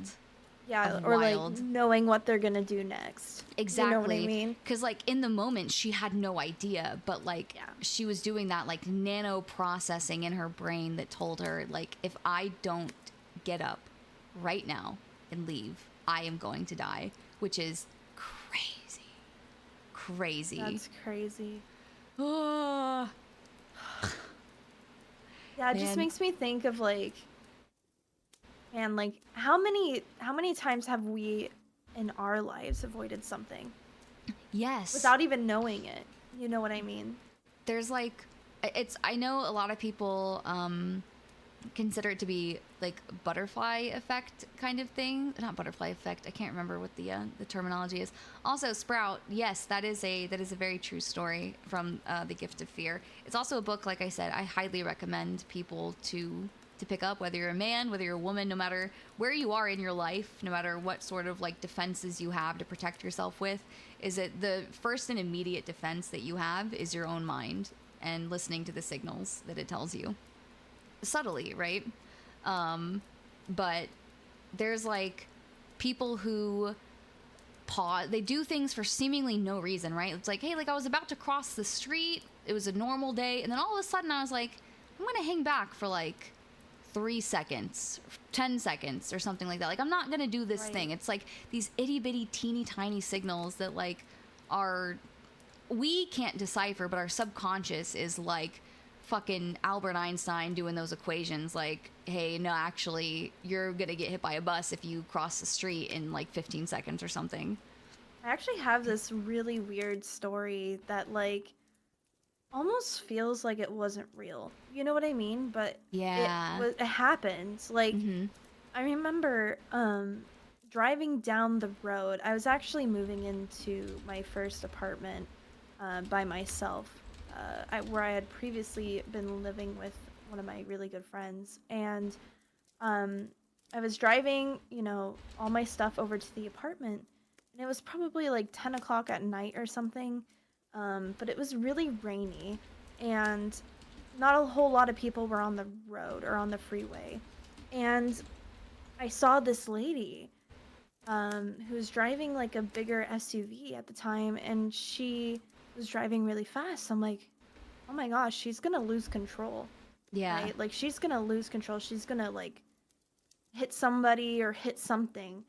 And so I slowed down, right? Because she already zoomed past me, and I slowed my car down so I could stay on the freeway a little bit longer before taking my exit. And I see her hit the fucking barricade. And like her car goes bam, and then she's like sliding across, and she somehow manages to like straighten herself back out. But I'm like, I just knew in my head, I was like, she is going to do something and I'm going to see it. You know what I mean? Yeah. And it happened, and I was like, that's holy crazy. shit, dude.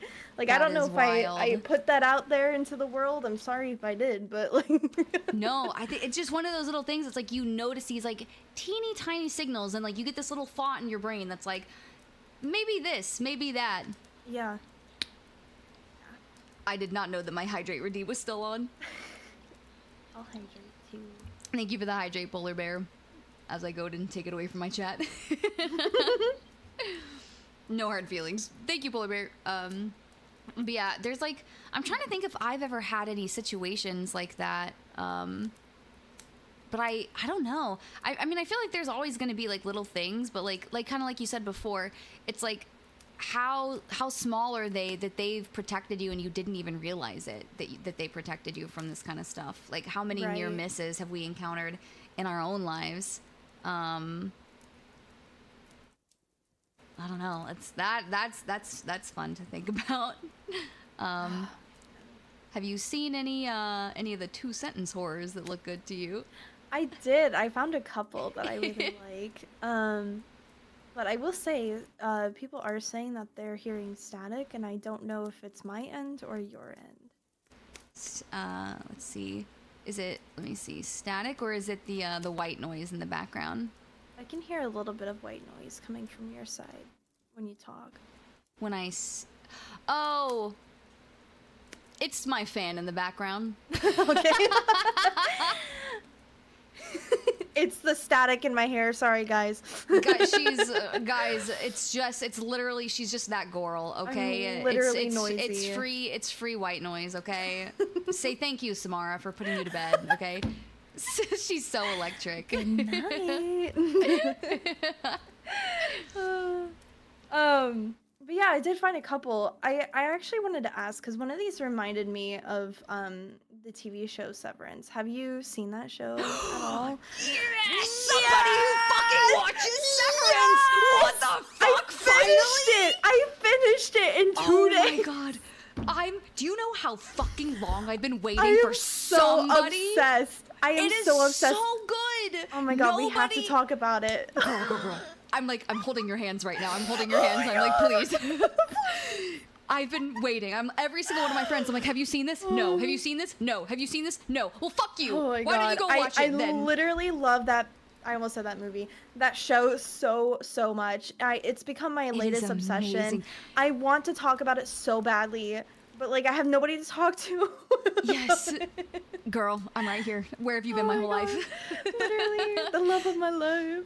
This I remember I finished I love what they did with the pacing too, because the first season was slow and drawn out and you're really letting it take in, and the second season was like a 1-2 punch after every fucking episode, and I'm like, oh my god, it was almost like information overload where I'm trying to but it was all so the puzzle good. pieces were just sliding in instantly. It was crazy because you're sitting here the first season of Severance being like, what the fuck is happening? Exactly. Where is everybody in this world? What is Yes. you're trying to put pieces together and they're it's not.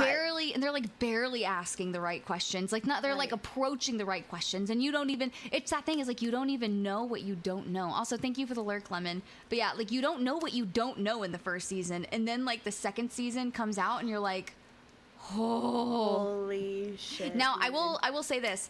I've been a bad Severance fan. I have not finished it. I've been saving the last couple episodes. That's fair. I'm actually it's good because I did it all in 2 days, and now I'm depressed. Yes. So.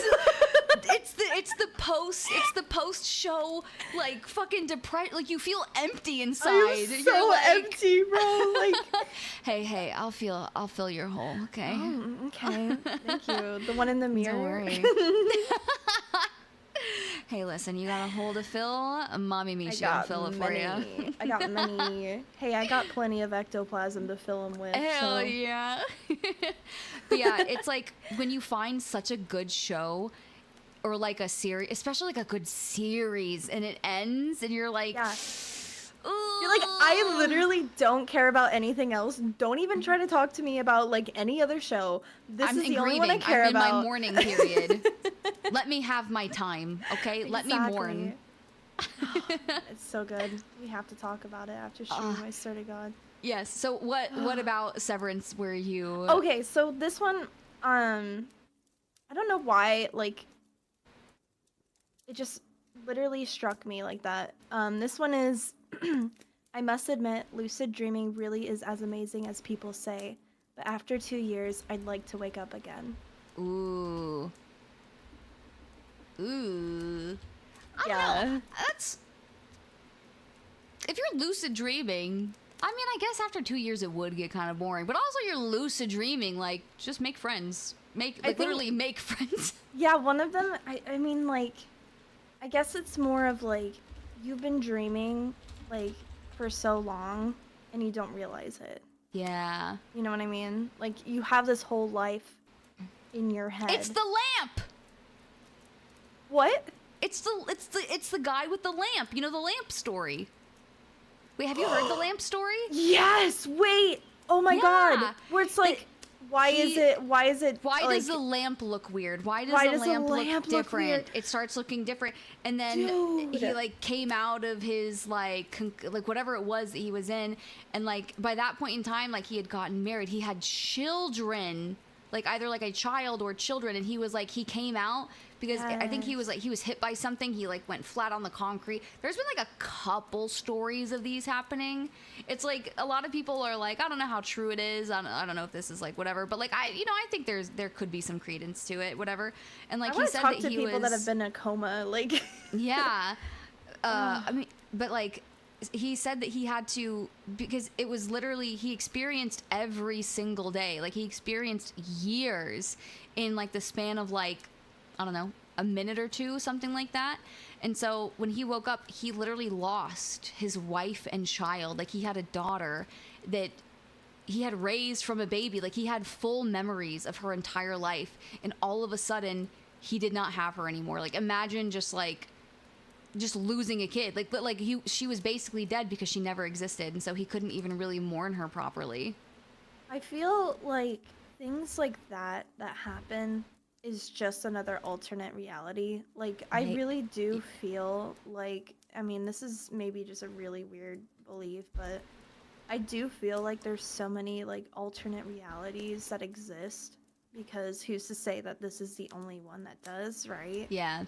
And maybe like dreams that are like that, or things that happen that are like that, are really just them starting to like blend together. Which is like, yeah, like kind of like the whole Severance thing. You know, right? Yeah. Like literally. I think it's also like I have some thoughts right in my head when it comes to like things that we are able to perceive as humans. Like I think that a lot of people think that like humans are like the pinnacle of all knowledge, like, oh, we're so smart, we're the smartest species and everything.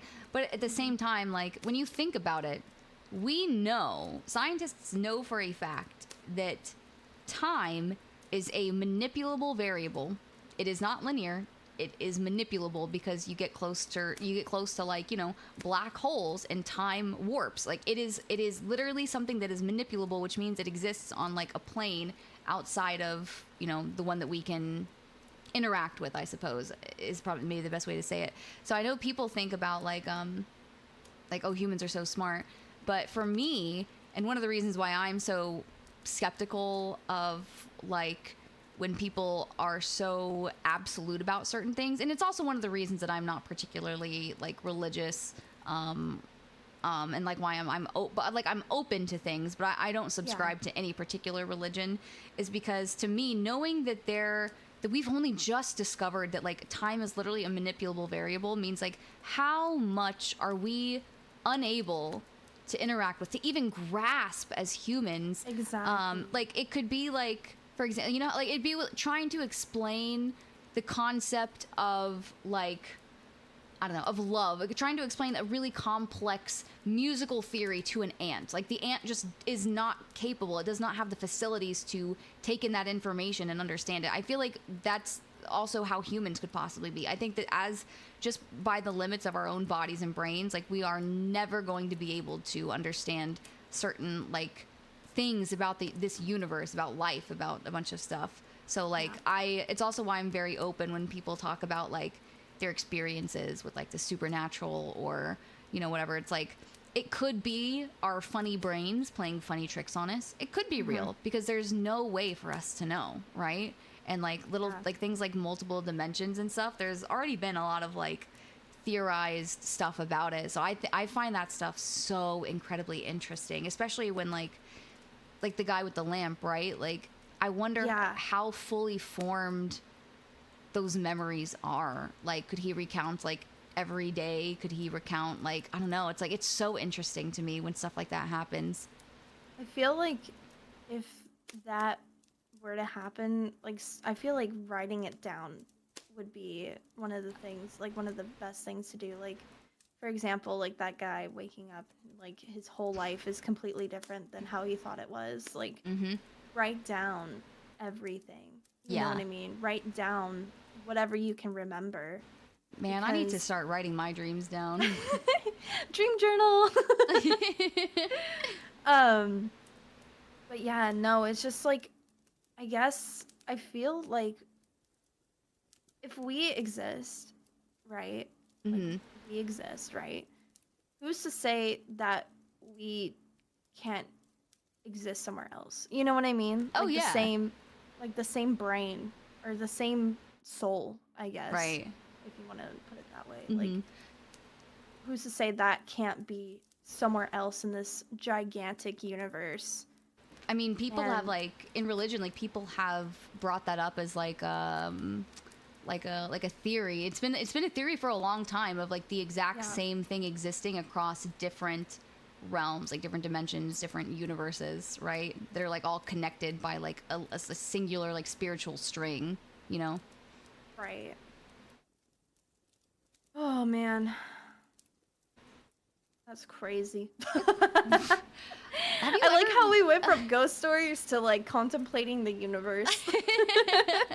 And aliens and everything in between. Yeah, it's crazy. Speaking of lucid dreaming, have you ever been able to lucid dream? Oh, absolutely. So many times. Like, really? I'm so jealous. I've had dreams where I was like, oh shit, I'm in a dream. Time to fly, I guess. Because like I just felt like fucking doing that, right? And so lucky yeah. ghost you. How fun was flying in your dream? Be honest. It was fun, but I had the only. It's weird because like people describe it as like you have full control, right? But you don't, because like you're in the dream and you know you're in the dream and you're like, okay, well, I'm gonna make myself fly. But then when you think about falling, you start falling. Oh. You know what I mean? Yeah. Like, oh, what if it doesn't work?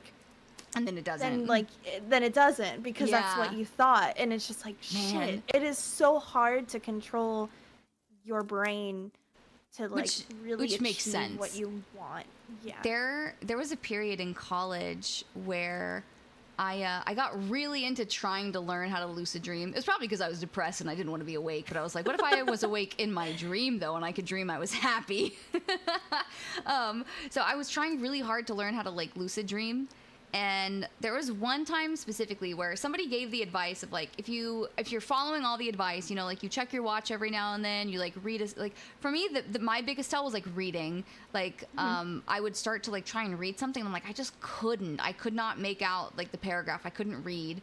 But like it never like fully came to fruition until someone gave the advice. And this is what worked for me, which is like, if you just lay still, completely still, your body is going to send agonizing signals to your body to move, and you're not gonna indulge. You're gonna ignore them, and eventually you will slip into a state of lucid dreaming. And it finally happened to me once, and I got into the dream, and I realized I was lucid, and I got so excited by the fact that I was lucid dreaming that I woke myself up. I got too excited. That does also happen. Like, I was so you might upset. be thinking subconsciously like, I'm lucid dreaming, yay, my awake self is gonna be happy, and then you wake up because you think about being awake. You know what I mean? I was so upset.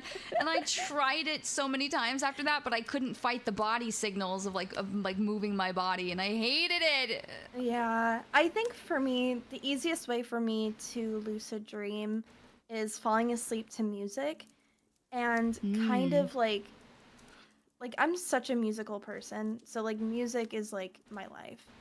So like I will sit there listening to music, and I will just like, I guess, enact like scenarios in my head. Wait. I haven't met anyone. Okay, I met a couple people actually, and sound off in the chat if you do this too. When I hear music, you know how like some people have like synesthesia where they like see like colors and stuff to like sounds or whatever, or I don't remember what synesthesia is, but when I hear music, I see scenes in my head.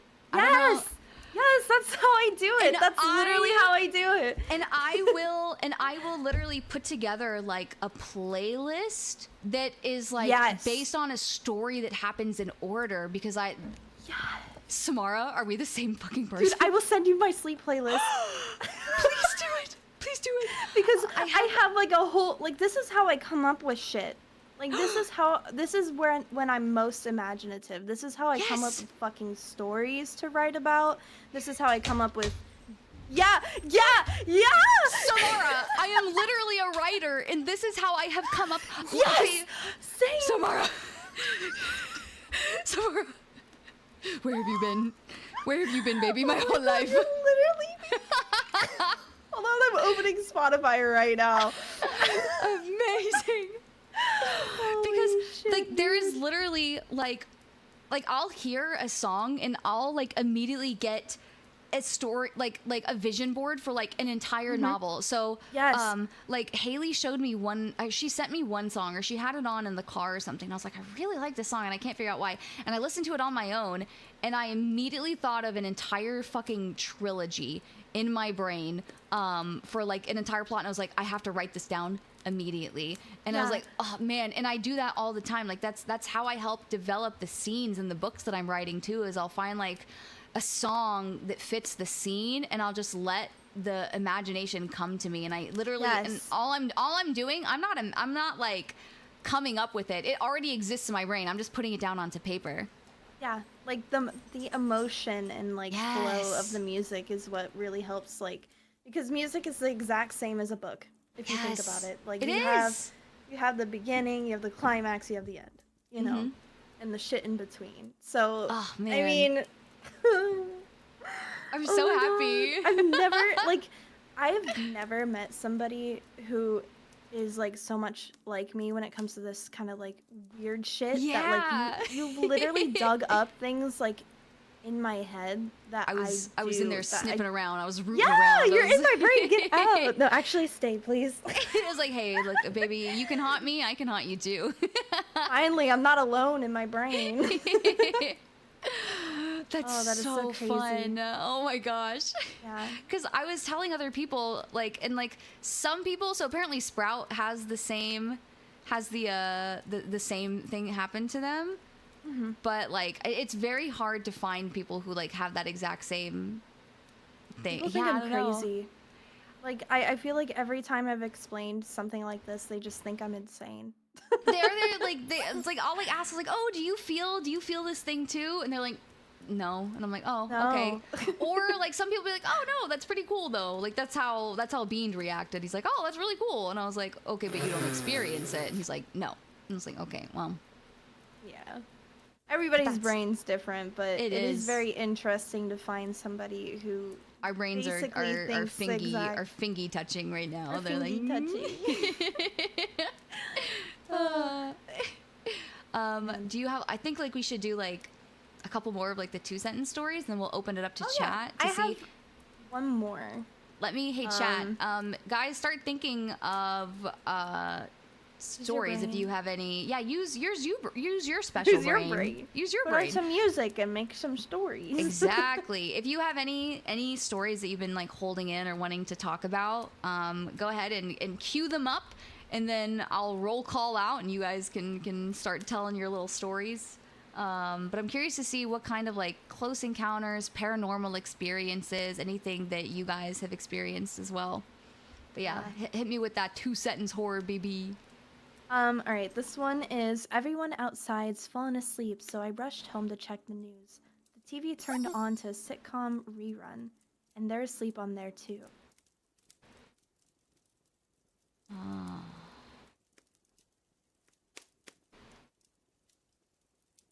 Interesting. It took me a second. Here, I'll send it. Yeah. Sometimes it's easier for me to. You're really visual. pick apart You have things. to like see them too. Yeah. Are you? Yeah. When people are trying to like read directions to me out loud, I'm like, give me the phone. Give me the phone. Yeah, Let give me me the look phone. at it. I'm the same. I'm visual. And they're asleep on there too. That's interesting. That's interesting.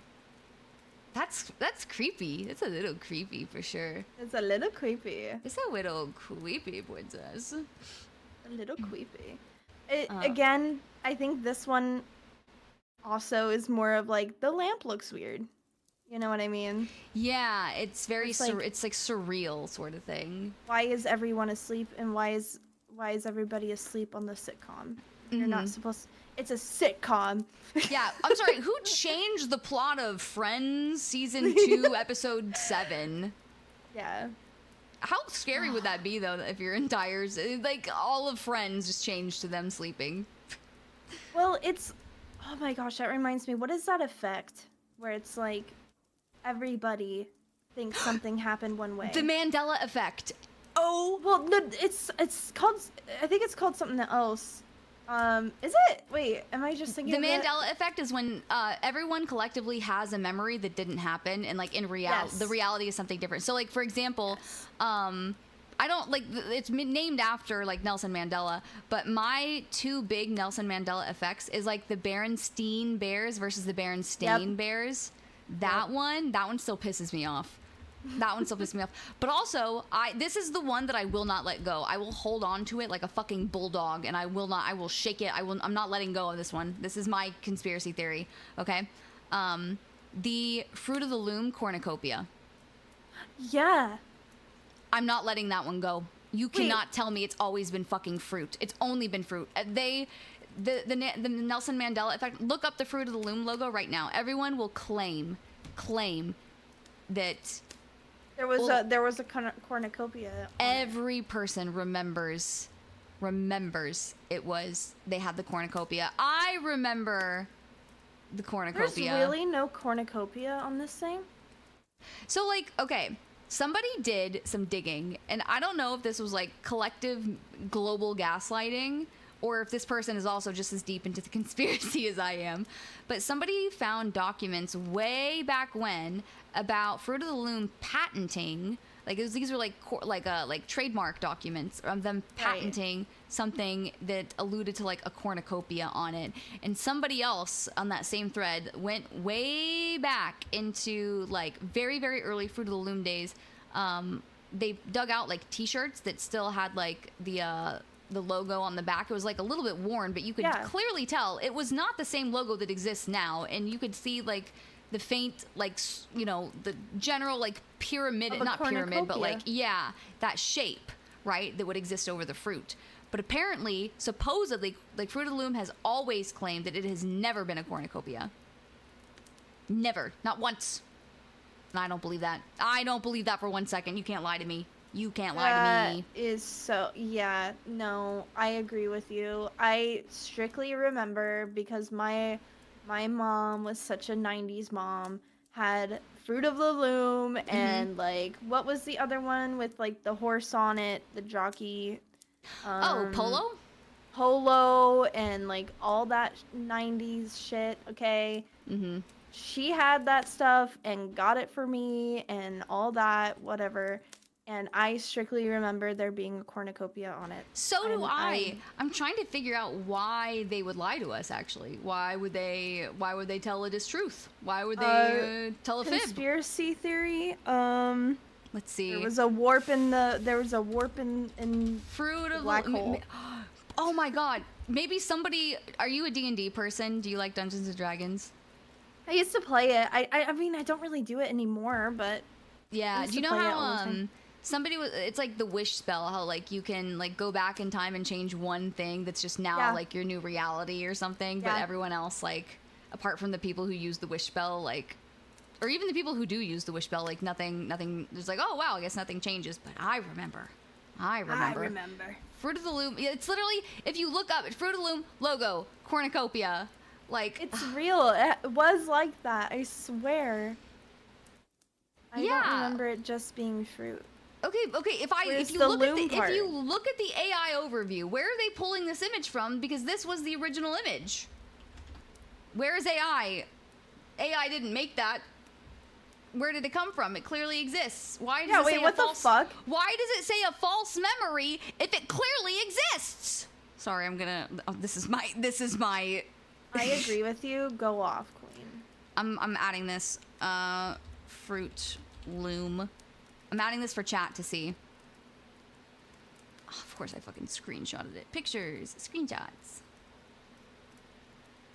I will not let this go. This is what is that thing that like everyone's like, oh, this is my whatever. This is my like Roman Empire. This is my Roman Empire. This is my Roman Empire. This is my Roman Empire right here. Look at this. That is the Fruit of the Loom logo. That is it. Yep, that's it what right it was. there. This is it. And where did this come from? How did this exist? How does this exist? Where are they pulling this from in the AI overview if it somehow never existed? Huh? Yeah, exactly. Sorry that I'm like stiff right now. The AI overview literally says Fruit of the Loom is a well-known example of the Mandela effect, while literally right next to it having the logo that everyone remembers. I'm pissed. I'm pissed. That's not possible. No, I agree with you. This isn't right. Somebody do something about this. Whatever superheroes are out there that have like superpowers or whatever, can we please bring back the cornucopia Fruit of the Loom? I'm going back on Reddit. Right? What is this? There's not even anything. There's not. This is from 1 year ago, and people are still claiming that it's a Nelson Mandela effect. Someone's like, there are 3 possible. Oh, man, the versions of logo exist going back into 1917 with no cornucopia on them. But, like, we all remember it. That's what it looked like. What is this? What is this? Yeah, that's... Okay, somebody pointed this out. Nobody knew what a cornucopia was until the Fruit of the Loom thing, because that was people's first introduction to it. Where else would you have heard of a fucking cornucopia, if not for Fruit of the Loom? Thanksgiving. Because people would call it a basket. I mean, that's fair, but... Excuse me, don't interrupt me when I'm on my high horse. sorry. Don't pull me off of Spirit the Stallion, actually. Listen, there's this thing, all right, in America that happens once a year, okay? But, like, as a kid, you would be like, oh, something basket, and then somebody inevitably would be like, actually, it's a cornucopia, and you're like, what's a cornucopia? And you're like, I feel like you're right, though. I get what you're saying. Yeah. I just, oh, man, that is my Roman Empire. I also stand by it having the cornucopia, though, so don't feel alone. Like, I agree that it was not just fruit. Yeah. It never has been.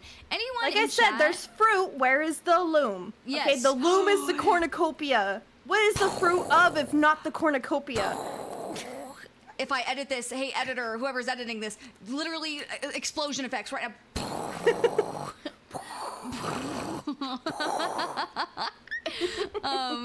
Can we get Samara's take on Spirit? Hey, Spirit the horse. What do you think about him? I love that movie. Smash or pass? Smash. Okay, it's a fucking horse. Are we humanizing the horse? Sorry. It's like it's Spirit. It's Spirit as he exists in the movie. Oh, okay, so, then no.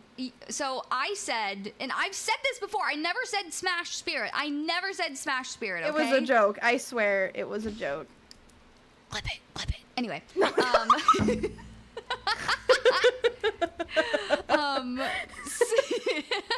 I'm literally not a furry. I can't escape the allegations. I have cat ears, basically, so... Until we become a horse. Okay, this is something that I have been like terrorizing Beaned with for forever, and it will happen. It is an inevitable conclusion. It is a foregone conclusion. So I was showing Bean. We were talking about TikToks, and we were talking about like hobby horsing, right? You know what hobby horsing is? Yes, yeah. I am equestrian lady. I did dressage.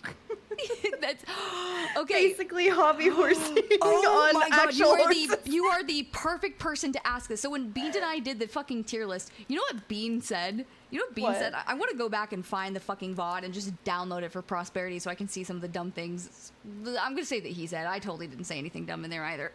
But so the thing was, they had like Olympic sports, and the sport thing was like, could you perform this? Like with injury, without injury, like with preparation, like blah blah blah. And so Bean was like, well, dressage, like the oh my gosh, hey. Subby. Oh, let's go.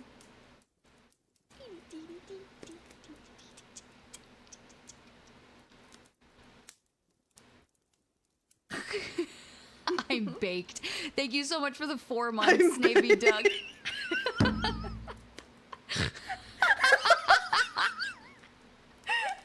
What the fuck does that even mean? I think he's indulging in some outside forest leaf, perhaps. Thank you so much for 4 months, Navy Duck. I appreciate it. But so one of the so when he was talking about, he's like, oh, I could easily. He said that he could perform in the Olympics with preparation, like, you know, like a week or two of prep maybe, for dressage specifically. And his reason being that he said, well, the horse does all the work. As long as I memorize the routine, I don't really have to do anything. The horse does it. I need you to start a group chat and rip into his asshole. Because he thinks he could perform at the Olympic level in dressage. Oh, dude, it's not just the horse. That's what I'm saying.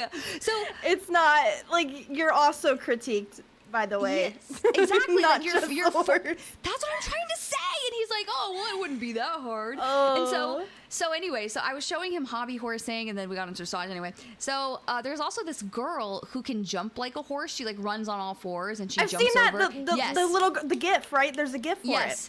And so at the end of like that stream that we did, I said, how many US American dollars would I have to pay you to send a video of yourself jumping like that, like that girl? And he was like, you couldn't pay me, actually. I said, okay, well then I will hold your PayPal business email hostage. I will I will send you $20, and then I'll submit a complaint with PayPal saying that you didn't provide the service that you promised me, because I will fake Discord DMs. And everything. Oh my God. So now it is escalated into me Googling. They make like horse hooves for like cosplays and stuff that make like the little clippy cloppy sounds. for your feet. Yep. Yeah, that make the little clippy cloppy sounds. Yeah. They have it for your hands and your feet. And so I'm tempted to buy them. And if he doesn't send me a video of him doing it, I will bring them to Offkai and I will make him perform at Offkai with the clippy cloppy sounds in that house full of all of our friends. And then it will be immensely more embarrassing. Now I'm sad I'm not going. No. Don't worry. Hey, you just have to make him send you the video, right? Because You're right. it will exist. And okay, so what does this have to do with spirit, though? Oh.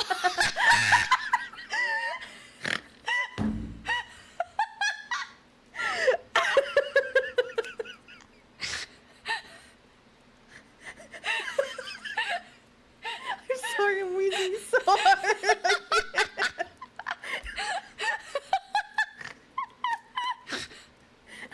So it has to do. So in my debut presentation, I listed a bunch of like my foundational crushes. And I put in Kovu from The Lion King because he was a foundational crush, and I included Spirit, and I included him not because he was a foundational crush, but because he is a very controversial figure, right, in the furry community. And my claim is this: I'm going to pull up a figure. I'm going to pull up a photo. Controversial in the furry community. Listen, because people are debating whether or not he is smashable. So I'm gonna find, where's the photo? Well, clearly he is. I literally said smash. Yeah. Well, like the thing is, why would they give him eyebrows if not to make him sexy? They gave him eyebrows to make him sexy. That horse didn't need eyebrows. He could have just been a horse. Are you preparing a? I'm gonna send you. Hang on. Let me open up Canva so I can open up my. I'm gonna look up sexy spirit and see what happens. Oh, I think I'm just gonna get a ghost. Or you just look in the mirror, I guess. What is? Okay, sexy spirit. Sexy from spirit. Sexy spirit from Spirit. Oh no! I'm so scared. I'm so scared. Okay, that's wheezing. I'm sorry, it's really hot here. So I need you to screenshot your desktop and send it to me. I'm just. I can show this on stream. What are you doing in my swamp? Guys, cover this. Is What are you doing in my swamp? Fuck, hang on.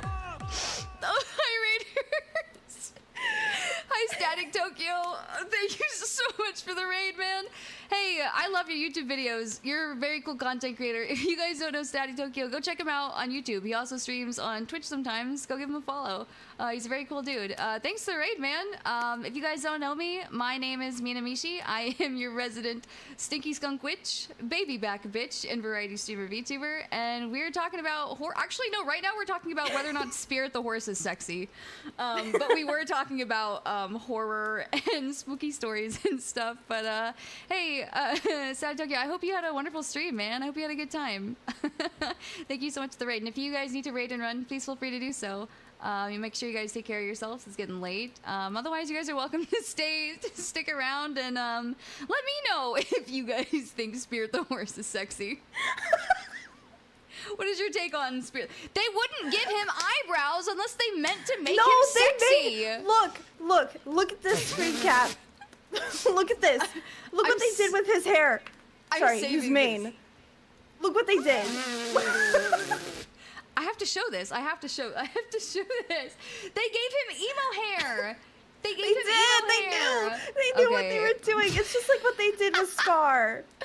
Or what's his face from Kovu. From Lion King? Yeah, Kovu.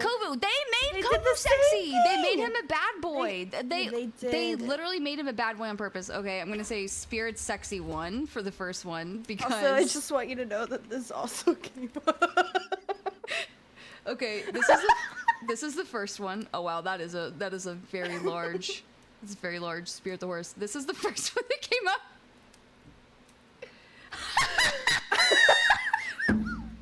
Stop! I'm literally going to piss right now. I'm gonna fucking. Okay, sorry, hold on. Let me make sure I get the artist credit. Thank you guys for the follows. Welcome into the skunk cult. Hang on. Okay, there's one. I have to show the third one. Because what the fuck, actually? You're shitting my pants. This is look, they made him have emo hair. They made him have hot emo hair. But then the third one, you're joking. The only thing missing is the Red Dead Redemption 2. Do you know what I'm talking about? Oh no. So when she searched sexy spirit into the google.com, this is one of the ones that came up when she searched sexy spirit.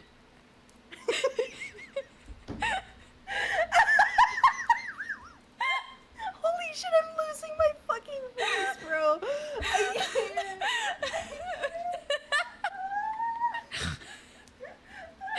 You guys, is this horror enough for you? Is this scary enough for you?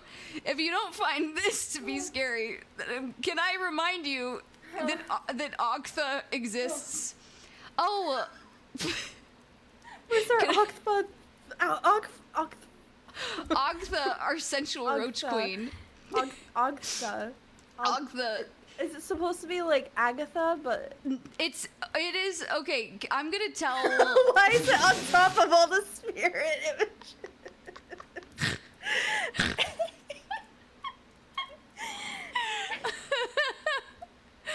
Fuck, man. So, Ogtha. Holy fuck. You know what? I won't. Do I have permission from chat to tell one story? Not the whole thing, just one story from the Ogtha saga, please? I know you guys are tired of it, but can I please tell one Ogtha story? I literally need to know what Mishi is actually like. Okay, putting I'm going to read you when she's listening to music. Okay, so I'm gonna keep Ogtha up here because she's a queen, she's an icon, she is everything. So this is. I'll do the third post. Oh man, actually, no, I'll do the second post. The second post was scheduled maintenance. That's stupid. Okay, I'll read you the first post because this, and then I'll give you the TLDR of the other ones, and I'll send you the link so you can read it too. So, the title of this is "Today I Fucked Up by Admitting to My Girlfriend that I Pretend She is a Giant Cockroach When We Have Sex." So, wait, Dink Donk? Wait, what? It's fine after redeem? You mother! Sorry. Somebody from my lovely community redeemed mommy voice. Oh, yes. While mine so you dies. know what? In front of fucking Static Tokyo and his community, you're gonna do this to me? You're gonna do this to me in front of a creator I actually admire? Not that I don't admire all of like my mutuals and stuff, like, hey, I actually watch his YouTube videos and shit. Okay, well, fine. You guys can have, God, how many? Oh my fine. God. Fine, just to make it the most cursed possible content, I'm gonna read you the story of Ogtha in the fucking mommy voice. How about this? How about this? In front of God himself. I'm gonna tell the story of fucking Ogtha in the mommy voice. In front of my salad? On my Christian Minecraft server? Fuck. Okay. Let me take a sip. I'll read the title and then I'll get into it. Yeah. Today I fucked up by admitting to my girlfriend that I pretend she's a giant cockroach when I have sex. This is the whole fucking story. I hate you people. Ever since I was a teenager, I've had very intense fantasies about having sex with a giant roach. It started in 9th or 10th grade when I reread The Metamorphosis by Franz Kafka. As I started to think more and more about the roach creature that the character had become, I started to imagine what it would be like if a woman turned into the roach instead. I found this idea very arousing. I would not be repulsed or frightened of her, as the characters in the story are. I would take care of her. And then my thoughts started to get sexual with the character. Eventually, I sort of dropped a bit about her having been a human woman first, and I kind of imagined this fictionalized roach species. They are giant roaches, the size of a person, and have complete intelligence. I would, over time, conjure up an imaginary friend of sorts. She was one of these roaches, and her name was Ogtha. I would fantasize about her often. Whenever I masturbated, sorry, I'd be imagining elaborate scenarios of me and Ogtha making love. When I started to have actual sex, I found I could not, Can I stop? Please, can I stop? Do I have to do the whole thing? Why are you making me do this? I don't know what you said. Perform if I wasn't thinking of Ogtha. So basically now, anytime I have sex with a woman, I'm pretending that she is actually Ogtha. Not just think about Ogtha. I concentrate intently to visualize that I'm actually doing Ogtha. I don't want to think about the girl at all. There is only Ogtha. Of course, this sex can never be as exciting as my fully imaginary sessions with Ogtha. There are things that her multiple appendages and antenna allow for that a human woman could never match. Which, okay, rude, first of all. So anyways, can I just tell the rest of the story, please? Okay, this is... Samara, what is do you want me to continue going in the mommy voice? I'll default to you. You're the one that has to hear it. Hey, Samara. What? Sorry, what?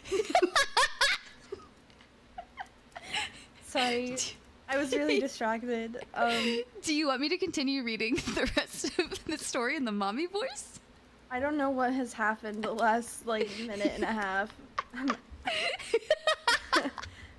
I'll take that as a yes. This is the important part. I love you. So anyways, I've been in a relationship with my girlfriend for about a year. 3 or 4 times I've tried to have sex with her and not pretend she's Ogtha, but I just can't do it. So essentially, Every time we have sex, I'm imagining she's Octha. I finally confided this to her the other day, and I was blown away by her reaction. I thought she might take it a bit badly at first, but that she'd get used to it. No, I have never seen such a look of disgust before. Outraged is not an understatement. She's not even returning my texts now. I'm afraid that she's actually gonna break up with me, and also that she might tell people about Octha. I don't know how I'll face anyone. This is gonna sound silly, but I also feel guilty about feeling shame, as if Octha will be saddened by this, even though I know she's imaginary. I just don't know what to do at this point. There you go. That's the story of Octha. Actually, that's not the whole story of Octha. So technically, Octha is, so this guy imagined Octha, and then not only did he, like, imagine her, and he, like, pretended to have sex with her with every single girl that he had sex with, and he couldn't perform unless he was thinking of his giant sensual roach wife queen. Then eventually he became married to her, like, he literally got married to her in his mind, and they had a ceremony in their living room and everything, and then he accidentally told his coworkers that she was his wife because they got married. And then he also said that she... Oh... Thank you, Haley. Did you guys enjoy? Did you guys enjoy that? Did you guys have fun at my expense? I want you to know I didn't actually leave. I was just so. Oh in yeah, no, I shock that, figured. like, that's why I drool was continued speaking drooling out like of my nothing. mouth. So I had to wipe my face. static in the hair and in the brain. What happened next? So basically, he got so deep into Octha, right, that he concluded that Octha is a real person, a real entity whose consciousness exists in his brain, right? So she exists truly in his mind. She is a separate personality, everything, but she exists in his mind. So they talk to each other like she's with him all the time. Like, they went on a honeymoon, they went to New Orleans, and she was with him the entire time.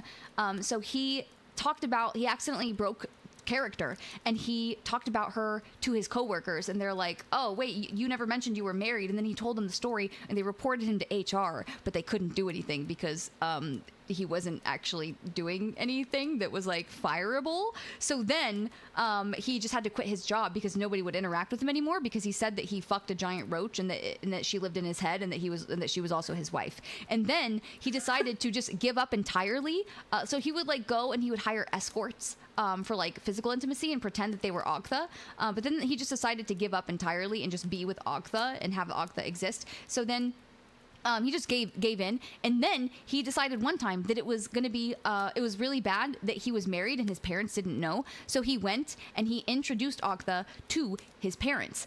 But not only that, not only did he tell them the story of Octha, how she came to be, how they're married, about their lives, but Samara, I shit you not, he allowed Octha to meet his parents by speaking through him.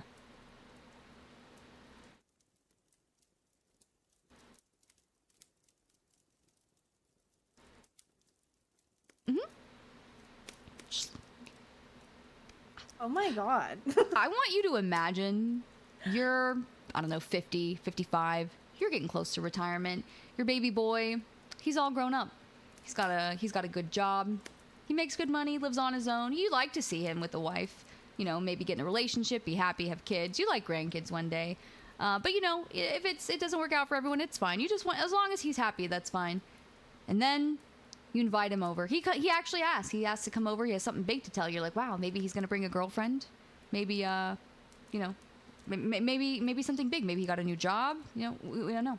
And he comes in, and he opens up his mouth hole, and he lets his sensual roach wife queen girlfriend speak to you through him. They told him that he needed therapy, and he cut them out of his life.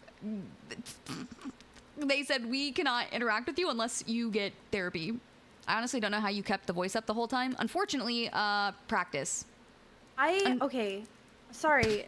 I was paying attention to the story, but like, can we just talk about your voice for a second? Like, holy shit! I was not expecting that to come out of your mouth. Like, that was just so good. I mean, like, yeah, whoa. It can come out of my mouth, and you can come in my mouth, but I'm good with that too. But like, whoa. It's something that I added as like a shit posting, and then I think my community fucking just latched on. They like clung to it like when a toddler like. I can see why. When they like wrap their legs around like an adult's like fucking shin, right, and then they just hold on and they don't let go. That's what they did. That's what they did. And they, because one time I think at the very beginning, I was like, should I get rid of the mommy redeem? And I think my entire community would find out where I lived and just come and track me down until they forced me to add the mommy redeem back. They love it too much, unfortunately. It's actually, I'm fine with doing the voice when I'm not talking to my chat or about my chat. Because sometimes I call people good boys and good girls, and that makes me cringe like nothing else, is actually saying sexual things in the mommy voice, because it brings me great pain, and unfortunately my pain brings them great satisfaction. But practice. That's actually not I've been talking a lot recently. I'll send you a voice clip of like the best mommy voice I can do, because it's a little bit better than that. Okay, well, that was still so good because Thank my you. mouth was agape the entire time, just ready to receive, except all that came out was drool. So I literally, like, was grossed out by myself by just being in shock and shooketh. I was literally shooketh to my core. Like, holy shit. Thank you. Thank you. It is one of my many useless talents. In my ear. In my ear. I got the Discord quality, okay? That's true. Not even the stream quality. You got that shit 1-to-1, baby. I got that shit 1-to-1. That was crazy. Actually crazy. I was in the call, chat. I was in the call. She was here. I was the one receiving. Backshots? Backshots? Wait, you said you're the one receiving, so it was not incorrect when I only follow bottoms got you earlier. I'm gonna...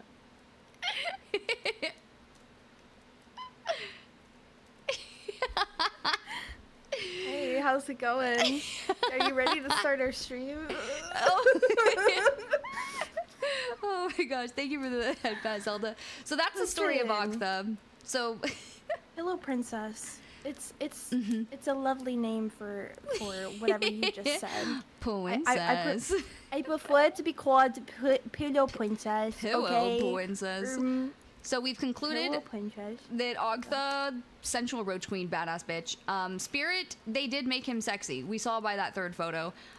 Before we end off, because we've been going for 4 hours. Also, thank you so fucking much for being here today. Round of applause for Samara. I had a great time. Like I am glad. so down to do this again. Yes, please, because I have about if I show my chat my browser tabs, they'll scream at me. But I have about 48 just of Reddit stories, not even including like the SCPs and stuff like that. Okay, SCP talk. Okay, next time, because like I love we could do a like SCP lore, and like we could do like an SCP ranking video. How about that? Yes, that would be so fun. But so now I kind of want to can I get a shout out for Samara again real quick? Round of applause for this absolutely lovely static ghost lady. And just this stinky, fantastic skunky lady. Round of applause to both of us for being so great and adorable, and just our love of horror. I love horror stuff, and I'm glad to have found you and your love of horror, and also our very similar brains. I didn't realize our brains were so similar until today.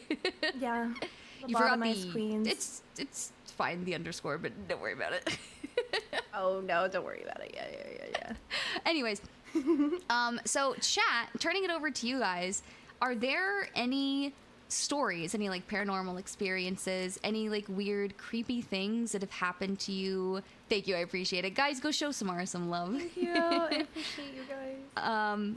You were playing Halo. You were playing Halo with Ray last time. Yes, yeah. I haven't actually streamed this week because I've been really busy with art comms, so... Fair enough.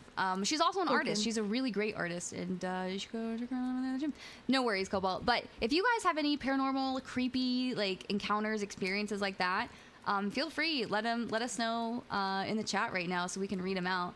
Because I think what we were saying before is like the stuff that happens to you IRL is like some of the scarier things. Like a lot of like the movie stuff, like I don't know. Like, what's like a really unrealistic horror movie that you can think of? Like, that's like it's not even in the realm of possibilities. I don't know. I mean, Five Nights at Freddy's is a pretty kind of unrealistic one, maybe. Or like, that's hard. I got terrible stories about paranormal things. Paranormal things are also that they count. Haunted house too. I think another thing we can do with that as well to get chat stories, we might have to make like a Google. Oh, true. Oh, we could totally do a Google Doc. Out, That's then true. we can type out whole thing. I might actually do that. Because we've already been going for 4 hours, and you've been so gracious to be here this whole time. Well, I'm more than happy to be. Had a great time. Actually, that's a wonderful idea. How about I open up a Google Doc for you guys to submit your own scary stories to? I'll post it in the Discord and on Twitter. And then I would love to do a part 2 of like scary stories, SCP stuff. I think that would be so fun. So unfortunately, I will let you go. Okay. And I'll say goodbye to my community and everything. But thank you again so much for being here. I adore you. I adore you. I had a great time. Thank you. I hope you will come back again. And I'm excited to do more stuff with you. I think it's going to be really fun. Absolutely. Thank you so much, Mishi. Everyone, round of applause for Samara. Send her off. Bye-bye, Samara. Bye, guys. Thank you. Bye-bye. Bye-bye.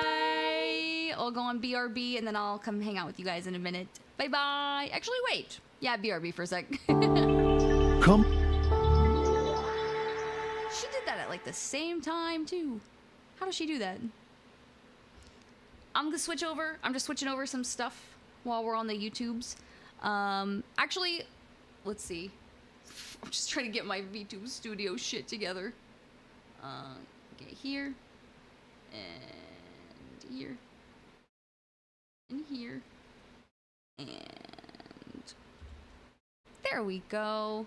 Alright, here. And there. And here. Come. You're gonna look at his middle tooth.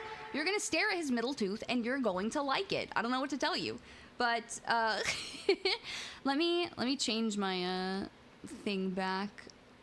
But I hope you guys had a wonderful stream. This has been I fucking love horror. Horror is like, and I think I mentioned this before, Haley. If you're still in the chat, I think we can all collectively thank my best friend Haley. I was about to say her last name. Good thing I didn't. Minamishi's #1 fan for getting me into horror, because that was like our entire childhood was hanging out together watching like scary spooky horror movies. And I want to say that she like partially Pavlovian conditioned me into liking horror, but like I just have such a love and affinity for like horror movies and like horror video games especially. So thank you all for being here and indulging me in this. I had a fantastic time. And for everyone who is over on YouTube, everyone, let's get a good bye YouTube. Thank you for watching on the YouTubes. If you're watching this from the future, appreciate you.